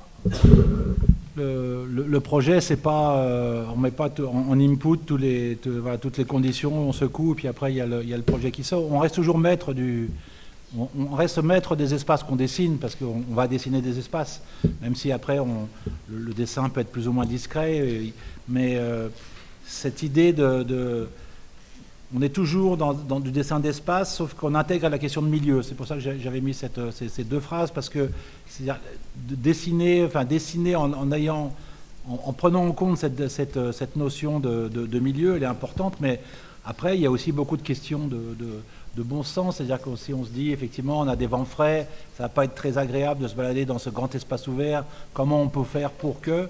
C'est des choses qui vont venir petit à petit, qui vont venir s'agréger au projet. L'idée, c'est de rester maître de la situation. C'est-à-dire que, en gros, on est aussi dans une approche maintenant. Vous allez l'être aussi, vous, en tant qu'architecte, vous allez faire appel à des gens, qui ont des savoirs très très pointus sur un certain nombre de problématiques. Mais c'est vous qui devez rester maître de cet input de problématiques, parce que c'est vous qui allez dessiner le projet. Et là, c'est exactement pareil. On est plutôt dans une approche dans laquelle on essaye, alors on dit toujours qu'on essaye d'avoir une approche liquide, c'est-à-dire qu'on essaye de ne pas avoir une approche en code barre, où on va avoir l'écologue, le géologue, celui qui est chargé des questions de climat, voilà, d'avoir tous ces gens qui vont intervenir en silo, mais l'idée, c'est de dire, ils interviennent tous au service du projet. Et donc, on va les convoquer à des moments différents, mais nous, ce qu'on essaye de défendre à l'agence, qui est un peu la philosophie du travail de l'agence, c'est l'élaboration de ce qu'on appelle un code source. C'est-à-dire qu'en gros, un code source, c'est quelque chose qu'on peut partager, quelque chose qu'on donne, même si on l'élabore, et chacun après va pouvoir intervenir, mais dans ce cadre-là. C'est-à-dire qu'on ne va pas donner la feuille blanche à l'écologue en lui disant, voilà, qu'est-ce qu'il faut faire là. On va essayer de se dire, à partir de la situation actuelle, en fonction du parc, de ce qu'on veut en faire, comment on pourrait faire que, et c'est là où on commence à être dans une logique d'échange, dans lequel effectivement on reprend en compte un certain nombre de problématiques qui sont importantes, mais dont on essaye toujours de rester maître dans le cadre de la conception. Je voulais vous demander, dans l'élaboration des nodes, notamment dans le parc de Barcelone, est-ce que vous travaillez plutôt sur la réintégration d'essences locales pour travailler autour de la faune et la flore locale, ou vous êtes aussi plutôt dans une logique d'anticipation des changements climatiques en présentant de nouvelles espèces qui pourraient en fait s'adapter beaucoup plus à un climat urbain qui est mené à être plus chaud et plus aride dans les années à venir? Ça, c'est une question qui est un peu au cœur des discussions, parce qu'il y a à la fois il y a une double injonction. Aujourd'hui, on a une injonction de travailler avec des espèces locales. On nous explique que l'acclimatation, c'est fini. Comme maintenant, alors, les plantes ont beaucoup voyagé. Quand vous allez dans un parc aujourd'hui, les plantes viennent. Il faut quand même savoir que tous les fruitiers viennent viennent de Perse. Voilà, les végétaux ont beaucoup voyagé pendant de nombreuses années. Et l'exemple le plus caractéristique, c'est le marronnier. On dit le marronnier de nos cours d'école, enfin pas des vôtres, mais des miennes. C'était l'arbre traditionnel, sauf que le marronnier, il est arrivé au 18e, 19e, parce que les grands voyages, c'était le marronnier d'Inde, qu'on ramenait des grandes expéditions à l'époque, des grands voyageurs. On voyageait dans le monde entier et on rapportait des plantes, et on a planté du marronnier à la place notamment, et le platane, pareil, le platane, c'est le platane d'Orient, c'est pas du tout une espèce locale. Donc il y a à la fois une injonction à utiliser les plantes locales, mais si on fait ça, on percute directement l'autre sujet dont vous parlez, c'est celui de l'espèce de prévision du changement climatique, qui fait que, par exemple, en région parisienne, on nous impose de planter des chênes locaux. Sauf que les chênes locaux, ils crèvent, parce qu'ils ne supportent pas l'extrême sécheresse. Donc on est obligé de travailler sur des adaptations. Donc on n'est plus dans une logique culturelle où l'acclimatation répond à une façon de rendre compte de la découverte du monde et de l'acclimatation d'un certain nombre de végétaux, mais on est dans une logique où effectivement il faut anticiper, et c'est extrêmement important parce que cette question va devenir fondamentale. Sauf que la difficulté de l'anticipation, c'est qu'en gros, l'approche qui a prévalu pendant quelques années, c'est de dire qu'il va faire de plus en plus chaud, donc on va prendre des espèces méditerranéennes. Donc on va faire remonter le cortège floristique de Méditerranée, on va le refaire remonter dans nos climats. Mais on s'aperçoit quand même, par ailleurs, qu'on a effectivement des étés très chauds, mais on a aussi des hivers très froids. C'est-à-dire qu'en gros, et ça ne correspond pas du tout au climat méditerranéen.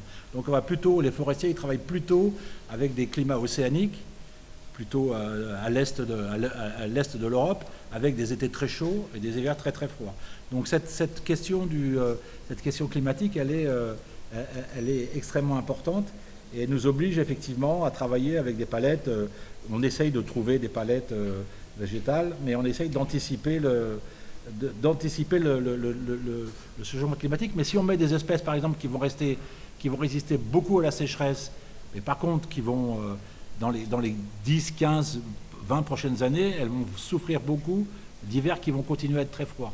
Donc il faut trouver cette espèce d'équilibre entre l'adaptation des différentes palettes au climat auquel ils sont confrontés. Après, on a des dispositifs d'essayer de les protéger, d'essayer la manière dont on va les assembler, ça va permettre de... Donc ça après, c'est de l'écriture de projet.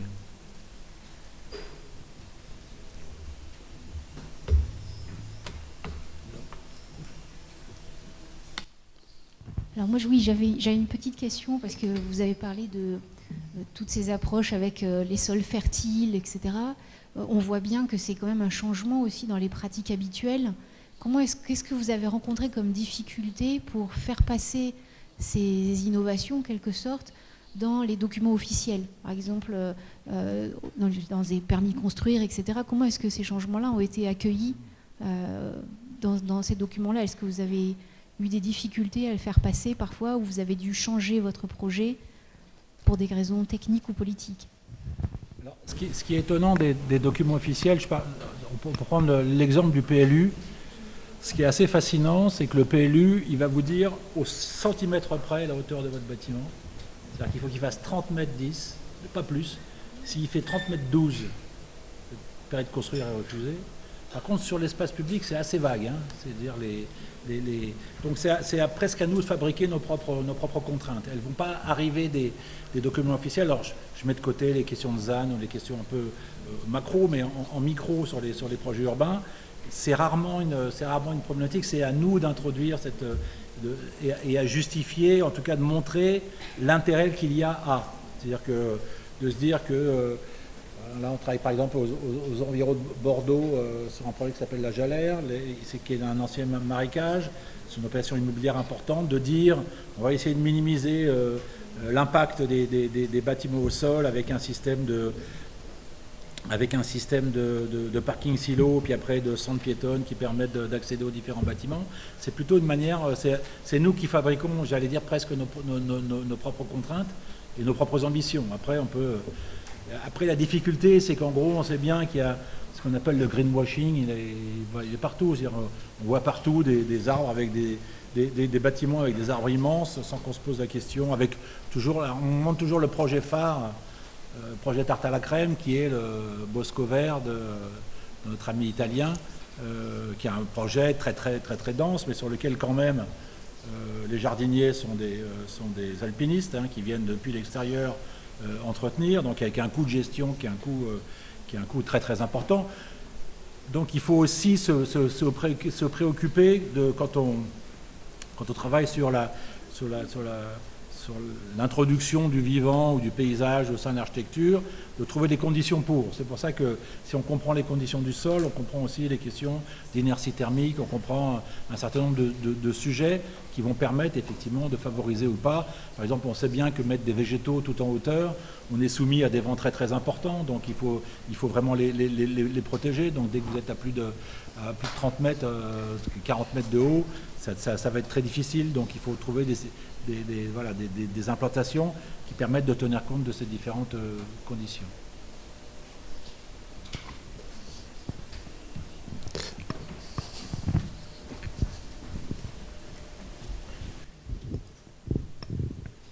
Bonjour, vous avez parlé tout à l'heure, vous avez dit que vous avez travaillé sur un peu le climat méditerranéen sec, et notamment au Maroc. Et je voulais vous demander, vu qu'apparemment vous avez travaillé sur le parc vert d'Anfa à Casablanca, je voulais vous demander si vous pouvez nous parler un peu de ce parc. Quelles sont les difficultés que vous avez trouvées et quelle différence entre le Maroc et ici en France? Casablanca, c'était un peu... Alors, le projet d'Anfa, c'est un ancien aérodrome. L'aérodrome de Casablanca était au cœur de Casablanca. Et puis après, la ville était en périphérie de Casablanca, Anfa, tout le quartier. Et puis, au fur et à mesure de la croissance de la ville, l'aéroport a été construit à 40 km, 50 km à l'extérieur. Et donc, tout ce terrain est devenu le déploiement d'un grand quartier d'habitat et de bureaux, pour lequel on a effectivement, nous, conçu ce grand parc, qui est un parc central. On a beaucoup de choses communes dans la manière de... Alors,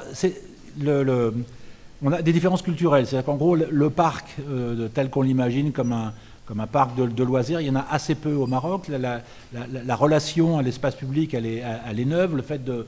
Je sais qu'au début, s'installer sur une pelouse, c'était très, très, très difficile à imaginer. Les gens étaient très, très, très, très rétifs. Et puis, petit à petit, les habitudes ont changé. Mais l'adaptation, c'est effectivement... on travaille là aussi avec une paysagiste marocaine qui s'appelle Mounia Benani, avec laquelle on a effectivement élaboré aussi une palette végétale qui correspond, mais aussi des aménagements qui soient susceptibles effectivement de pouvoir accueillir au mieux les différentes familles et les différents habitants des quartiers environnants. Ce qui change, c'est la maîtrise d'ouvrage, c'est-à-dire qu'en gros, la ville de Casablanca, elle est incapable de gérer un parc de cette dimension, et donc c'est plutôt l'aménageur qui est l'ODA, l'agence d'urbanisme d'Anfa, qui est gestionnaire du parc. C'est important parce que c'est aussi ça qui fait la qualité des espaces, et donc la différence, elle serait là. Mais sinon, on a essayé de reprendre des caractéristiques d'ombrières, bien entendu, les conditions climatiques sont primordiales, mais on retrouve un skatepark, on retrouve des fontaines, on retrouve tout un système d'éléments qu'on pourrait trouver dans d'autres parcs, même si on essaye de faire que ce projet, il va effectivement utiliser des palettes végétales très très différentes, des palettes végétales qu'on peut utiliser même à Barcelone.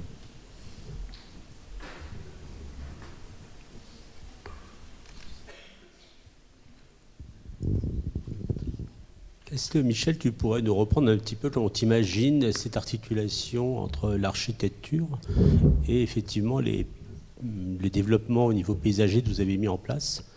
Parce que, comme je te le disais tout à l'heure, effectivement à table, quand je regarde votre image de l'agence Terre, je ressens bien tout le travail qui a été fait pour réfléchir sur les sous-sols, etc. Par contre, le bâtiment que vous avez dessiné à l'extrême gauche ne donne pas l'impression d'une évolution très importante. Donc je pense que tous les étudiants ici seraient très intéressés d'avoir quelques petits conseils sur ce qu'ils devraient prendre en compte pour faire évoluer leur architecture du point de vue d'un paysagiste. C'est vrai qu'il y a un côté, je l'assume, extrêmement naïf de la représentation de l'architecture, mais c'est... on voulait déjà la représenter, c'est-à-dire que de se dire que voilà, on pourrait faire ça en disant bon, les architectes c'est un autre métier, c'est autre chose, chacun pour soi, et puis voilà. Mais c'est l'idée de dire que nous c'est imbriqué. Et quand je disais travailler sur les conditions d'installation de l'architecture, ça nous semble être extrêmement important. Après, il y a des dispositions, il y a des projets sur lesquels on a notamment travaillé sur des implantations à partir d'arbres existants, de se dire ben voilà, il faut peut-être trouver des géométries telles que on va respecter le patrimoine arboré existant et puis on va implanter le bâtiment d'un certain nombre d'une certaine manière, en tout cas d'un gabarit d'une certaine manière. Donc on essaye toujours de trouver en tout cas un terrain d'entente et d'échange avec les futurs architectes. C'est-à-dire qu'on essaye de leur expliquer aussi, quand on est maître d'œuvre urbain, on essaye d'expliquer un peu quelles sont les conditions de création de ce quartier. Je prends l'exemple d'un projet qu'on a fait à Asnières. On a fait un quartier qui s'appelle le quartier bord de Seine, donc c'est à Asnières, on n'est pas très loin de la Seine, et en fait pendant longtemps ça a été des terrains qui étaient à bord de Seine, donc avec un terrain sableux bien exposé. Pendant longtemps ça a été plutôt des vergers, des jardins potagers, et puis il y a eu une petite période industrielle comme dans toute la banlieue parisienne, et donc on a flingué les sols, on les a pollués. On a installé des usines et il a fallu faire un nouveau quartier. Et ce qu'on a essayé de raconter avec les futurs architectes, c'est de se dire mais comment on pourrait restituer cette idée agricole, et notamment en travaillant sur la manière d'installer, peut-être, on parlait de jardin nourricier, comme c'était un quartier assez important, on disait si on prend l'ensemble des surfaces des toitures des bâtiments, on peut commencer à fabriquer des jardins nourriciers dans lesquels on pourrait mutualiser, plutôt que de se dire on va travailler opération par opération, on pourrait fabriquer une espèce de nouveau jardin nourricier qui était avant au niveau du sol et qu'on va remonter au niveau de l'étage, des étages pas les plus hauts, pas des plus grands bâtiments, mais des bâtiments qui sont R+5, R+6, et on va retrouver cette couche un peu d'histoire. Après, c'est à eux de s'emparer de cette... il n'y a pas de dépassement du rôle de ce qui serait le terrible, c'est d'être prescripteur d'un certain nombre de choses. On essaye de dialoguer, de donner des conditions. Après, ils s'en emparent pas. Malheureusement, ça ne nous appartient pas. Mais en tout cas, on essaye de maximiser les chances qu'il y a de ce que l'architecture participe de la fabrication d'un quartier global. Quand on travaille sur les espaces privés des macro-lots, par exemple, on essaye de se dire ça serait bien d'avoir des continuités, d'avoir une palette végétale commune, par exemple, de telle manière à ce qu'on puisse maximiser les dimensions des espaces publics et faire que l'espace semi-privé participe de la fabrication du cadre. Mais ce travail, il est suggestif, mais il n'est pas prescriptif. C'est plutôt des conditions d'installation.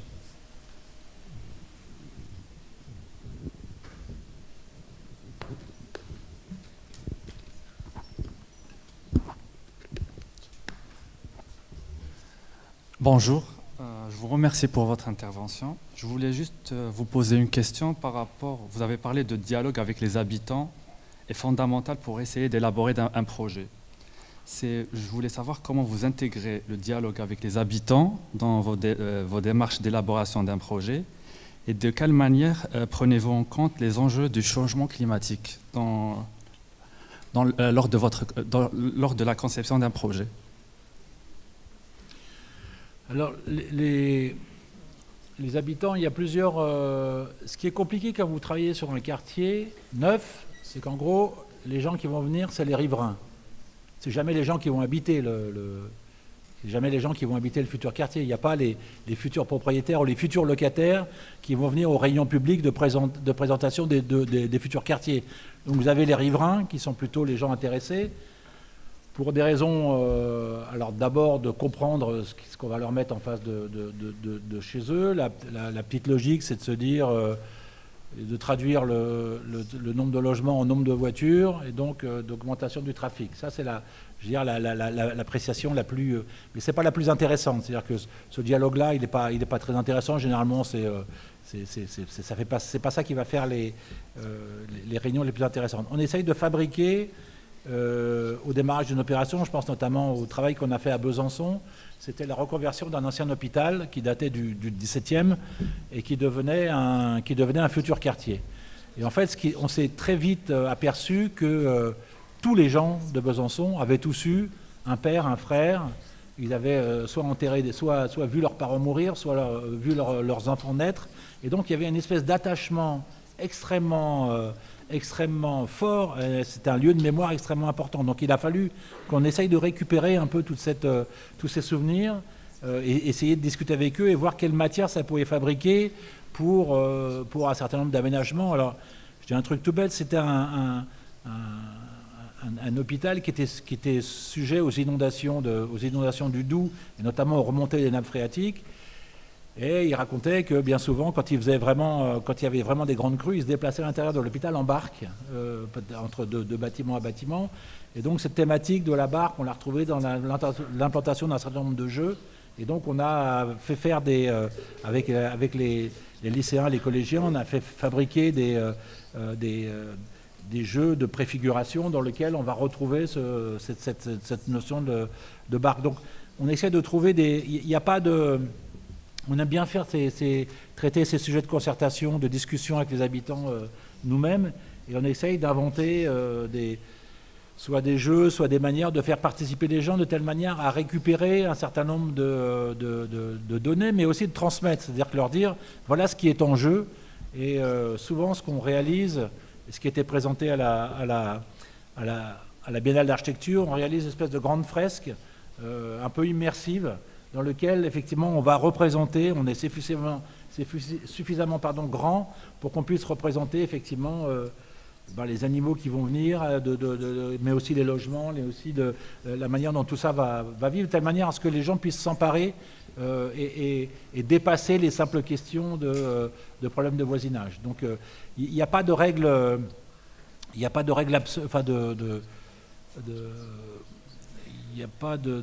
manière de faire qui est une manière identique selon les différents projets. On travaille aussi sur Nantes, notamment, sur lequel on a une grande concertation qui est menée avec des groupes d'habitants.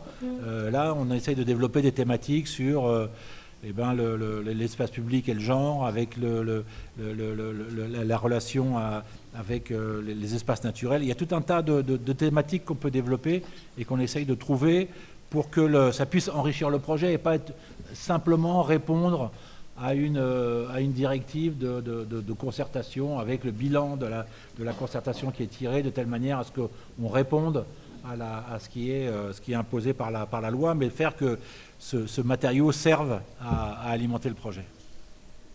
Après, la prise en compte des conditions climatiques, je pense qu'on a essayé de le montrer. J'ai essayé de le montrer avec les quelques exemples, mais c'est effectivement un sujet qui vient alimenter, qui n'est pas une obsession, mais qui est juste quelque chose qu'on a au coin de la tête quand on dessine les projets. Merci.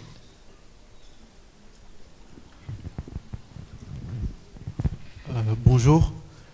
Moi, j'aimerais vous poser une question concernant est-ce que dans le cadre de vos différents projets, est-ce que vous avez déjà été confronté à des situations de sol pollué ou sol complètement asséché?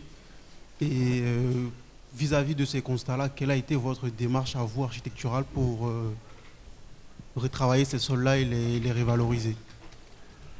Alors j'allais dire, on n'a que ça. Hein. Maintenant, ce qui se passe, la ville qui se construit sur la ville, on met de côté la ville qui va s'étendre sur la campagne. On est très peu dans ces sujets-là. On est plutôt sur les sujets de déplacement de zones d'activité, de zones industrielles qui étaient au cœur des villes, au bord des fleuves. Je pense à Nantes, je pense à Toulouse, je pense à Shanghai. On est exactement dans les mêmes problématiques. On avait des installations portuaires qui étaient au bord des fleuves. Et puis ces installations portuaires, ces installations industrielles disparaissent et ça va devenir de nouveaux quartiers. Donc cette question du sol pollué, elle est consubstantielle, j'allais dire, à notre métier. Après, on travaille aussi avec des géologues, avec notamment un écologue géologue qui est intéressant parce que lui, il va regarder la relation entre ce qui pousse et ce qui se passe en dessous. Et donc on essaye de voir avec lui quelles sont les approches à faire. Soit effectivement on fait ce qu'on a fait sur le village olympique à Saint-Ouen, c'est on fabrique ce qu'on appelle les technosols, c'est-à-dire qu'on va récupérer un peu de produits de démolition des bâtiments qu'on va mélanger à de la terre, qu'après on va alimenter avec des champignons mycorhiziens de telle manière à fabriquer un sol un peu vivant. Ou bien des fois on va être plutôt dans les logiques de confinement. Parfois il vaut mieux confiner l'espace plutôt que de venir gratouiller, parce que les pollutions en fait sont de nature très très différente. Il y a des pollutions qui se libèrent, il y a des pollutions qui sont très stables. Si vous les laissez peinards, elles vous laissent peinards aussi. Il y a des pollutions qui vont migrer avec les plantes. Alors on peut imaginer des stratégies de phytoépuration dans lesquelles la migration va suivre la sève. Enfin les plantes, je pense notamment à tout ce qui est les produits volatiles, essences et autres, vont migrer dans les plantes par absorption de la plante. Après on coupe la plante, on les brûle, on les incinère. Donc il y a tout un tas de stratégies qui sont des stratégies qui vont un peu nous permettre de conduire le projet et de prioriser un peu les zones à aménager et les zones dans lesquelles on peut effectivement soit planter des choses qui vont être... Il y a par exemple des sols qui sont tellement pollués qu'on ne va pas pouvoir faire pousser de plantes alimentaires parce que la toxicité va être trop importante. Donc il faut vraiment essayer de comprendre les pollutions auxquelles on a affaire avant de développer le projet. Mais je dirais c'est le cas de figure le plus très très fréquent.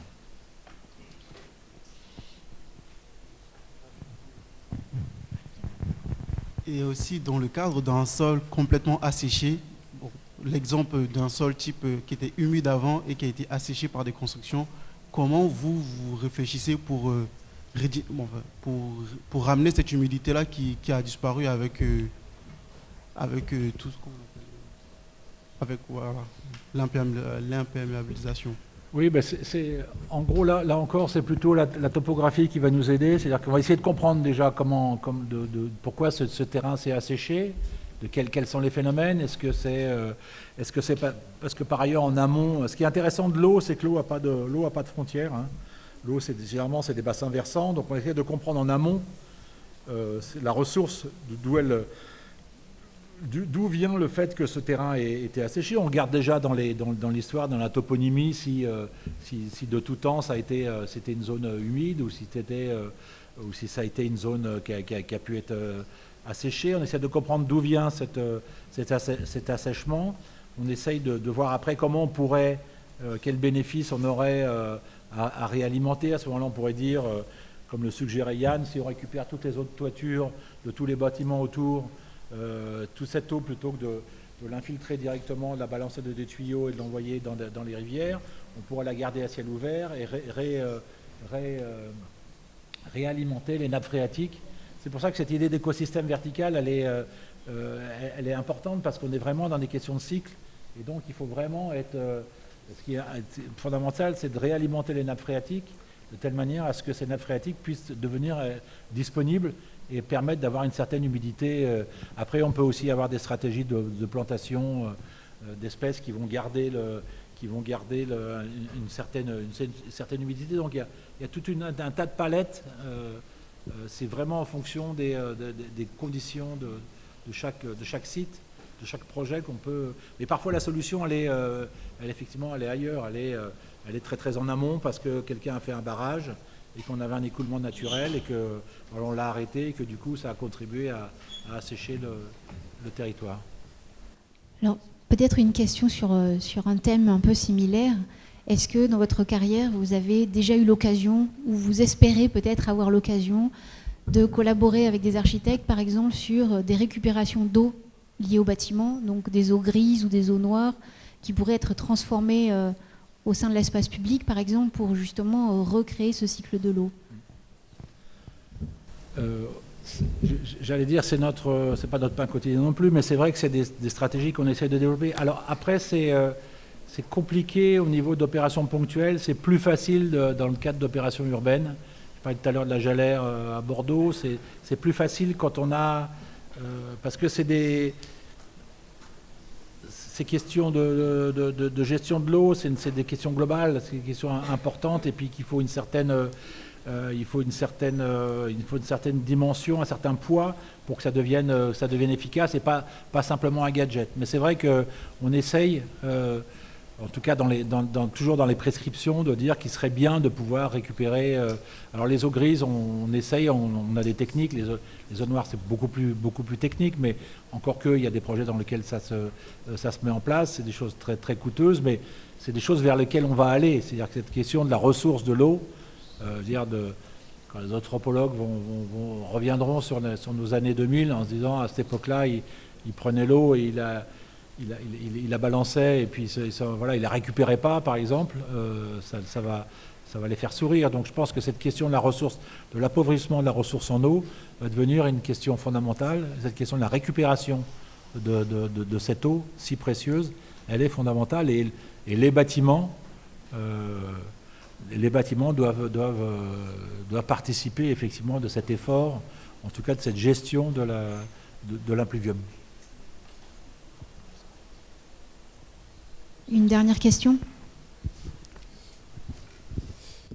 Vous avez parlé du potager du roi.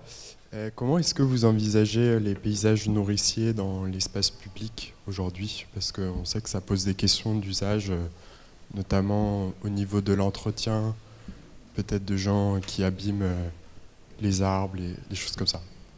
Eh ben, paradoxalement, non. C'est-à-dire qu'on a une expérience, je parlais du parc des docks à Saint-Ouen. Ce qui est intéressant, c'est que les docks à Saint-Ouen se sont installés sur les anciennes usines Alstom, et qui étaient des usines dans lesquelles il y avait, au cœur de l'usine, il y avait des jardins ouvriers.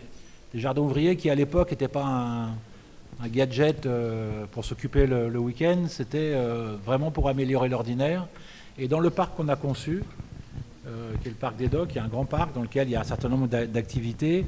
On a réinstallé ces jardins complètement ouverts, c'est-à-dire le parc est fermé, mais en tout cas les jardins sont juste...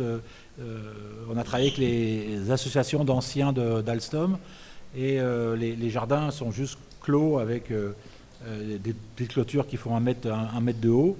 On leur a fabriqué des cabanes dans lesquelles on a essayé de mutualiser plusieurs parcelles et d'avoir une cabane commune pour quatre jardins.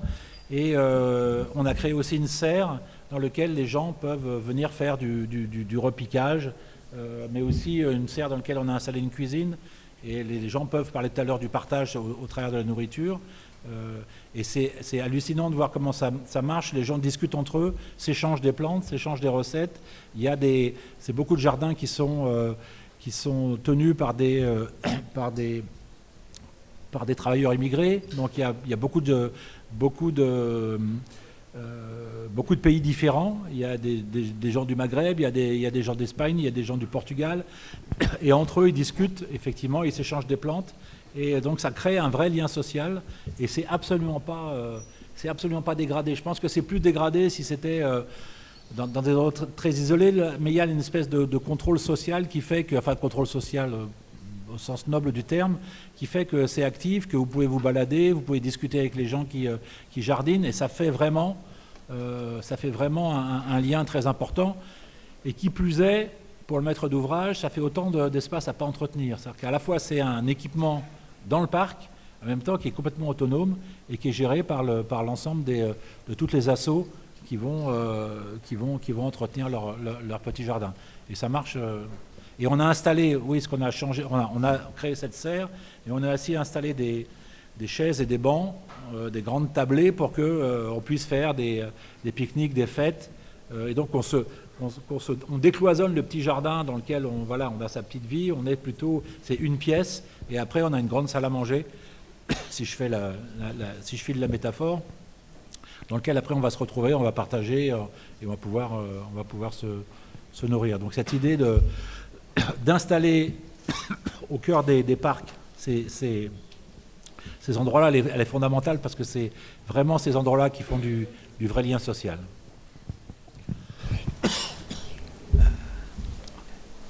Bonjour, j'ai une question par rapport au vivant dans sa globalité. Est-ce que c'est récent qu'on s'intéresse au vivant dans l'architecture? Parce que je pense qu'on a mis beaucoup de temps à définir c'est quoi la nature, c'est quoi l'environnement, et c'est ça ma question. Oui, je citais tout à l'heure Baptiste Morisot, qui est donc un philosophe qui a beaucoup écrit là-dessus. C'est toujours, ça a toujours été quelque chose d'important, mais je pense qu'on ne réalisait pas à quel point c'était important. C'est-à-dire qu'on ne réalisait pas à quel point cette question de l'effondrement de la biodiversité, cette question de la nécessité de la présence du vivant non humain dans la ville est fondamentale. Le chant des oiseaux, voilà, que tout ça, si on va avoir du chant des oiseaux, il faut qu'il y ait des insectes. Si on veut qu'il y ait des insectes, il faut qu'il y ait des plantes. Voilà, il faut qu'il y ait. C'est pas des éléments complètement indépendants. Et donc cette question, elle devient plus fondamentale parce que aussi beaucoup de philosophes Viviane Després a écrit Pensée en oiseau. Il y a beaucoup de gens qui se sont emparés de ces questions et ça devient maintenant, c'est rentré dans le champ à la fois du paysage et de l'architecture. On a fait, petite anecdote, on a fait dans le cadre du village olympique, vous verrez, si vous y alliez, il y a une grande terrasse qui est tenue par un grand mur gabion. Et dans ce mur gabion, on a installé, alors non pas des nichoirs à la con avec les petits toits, avec les hôtels à insectes, mais on a essayé d'installer un certain nombre de dispositifs qui vont pouvoir accueillir telle et telle espèce. Donc là, on a travaillé aussi avec des écologues, et suivant la hauteur à laquelle on les a installés, ils vont pouvoir permettre à telle et telle espèce de venir se nicher. Donc là, il y a un vrai travail assez étroit entre le vivant et l'architecture. Après, il y a des gens comme Chartier-Dalix qui ont fait leur collège du vivant à Boulogne, qui est aussi, ils font un gros travail, eux, sur la manière dont les murs, dont les parois peuvent accueillir un certain nombre de plantes et de créer comme ça un vrai écosystème, un écosystème vertical qui n'est pas le mur végétal, qui est vraiment d'avoir des espèces de niches dans lesquelles on va pouvoir permettre aux vivants de se développer. Peut-être pour rebondir là-dessus, il y a aussi le travail de Castillo, qui a été nommé comme directeur de l'architecture à Cornell, à l'université de Cornell, et qui travaille justement sur l'enveloppe du bâti, qui permet aussi d'accueillir du vivant. C'est peut-être une référence à regarder à l'occasion. Donc, merci beaucoup, Michel Osler.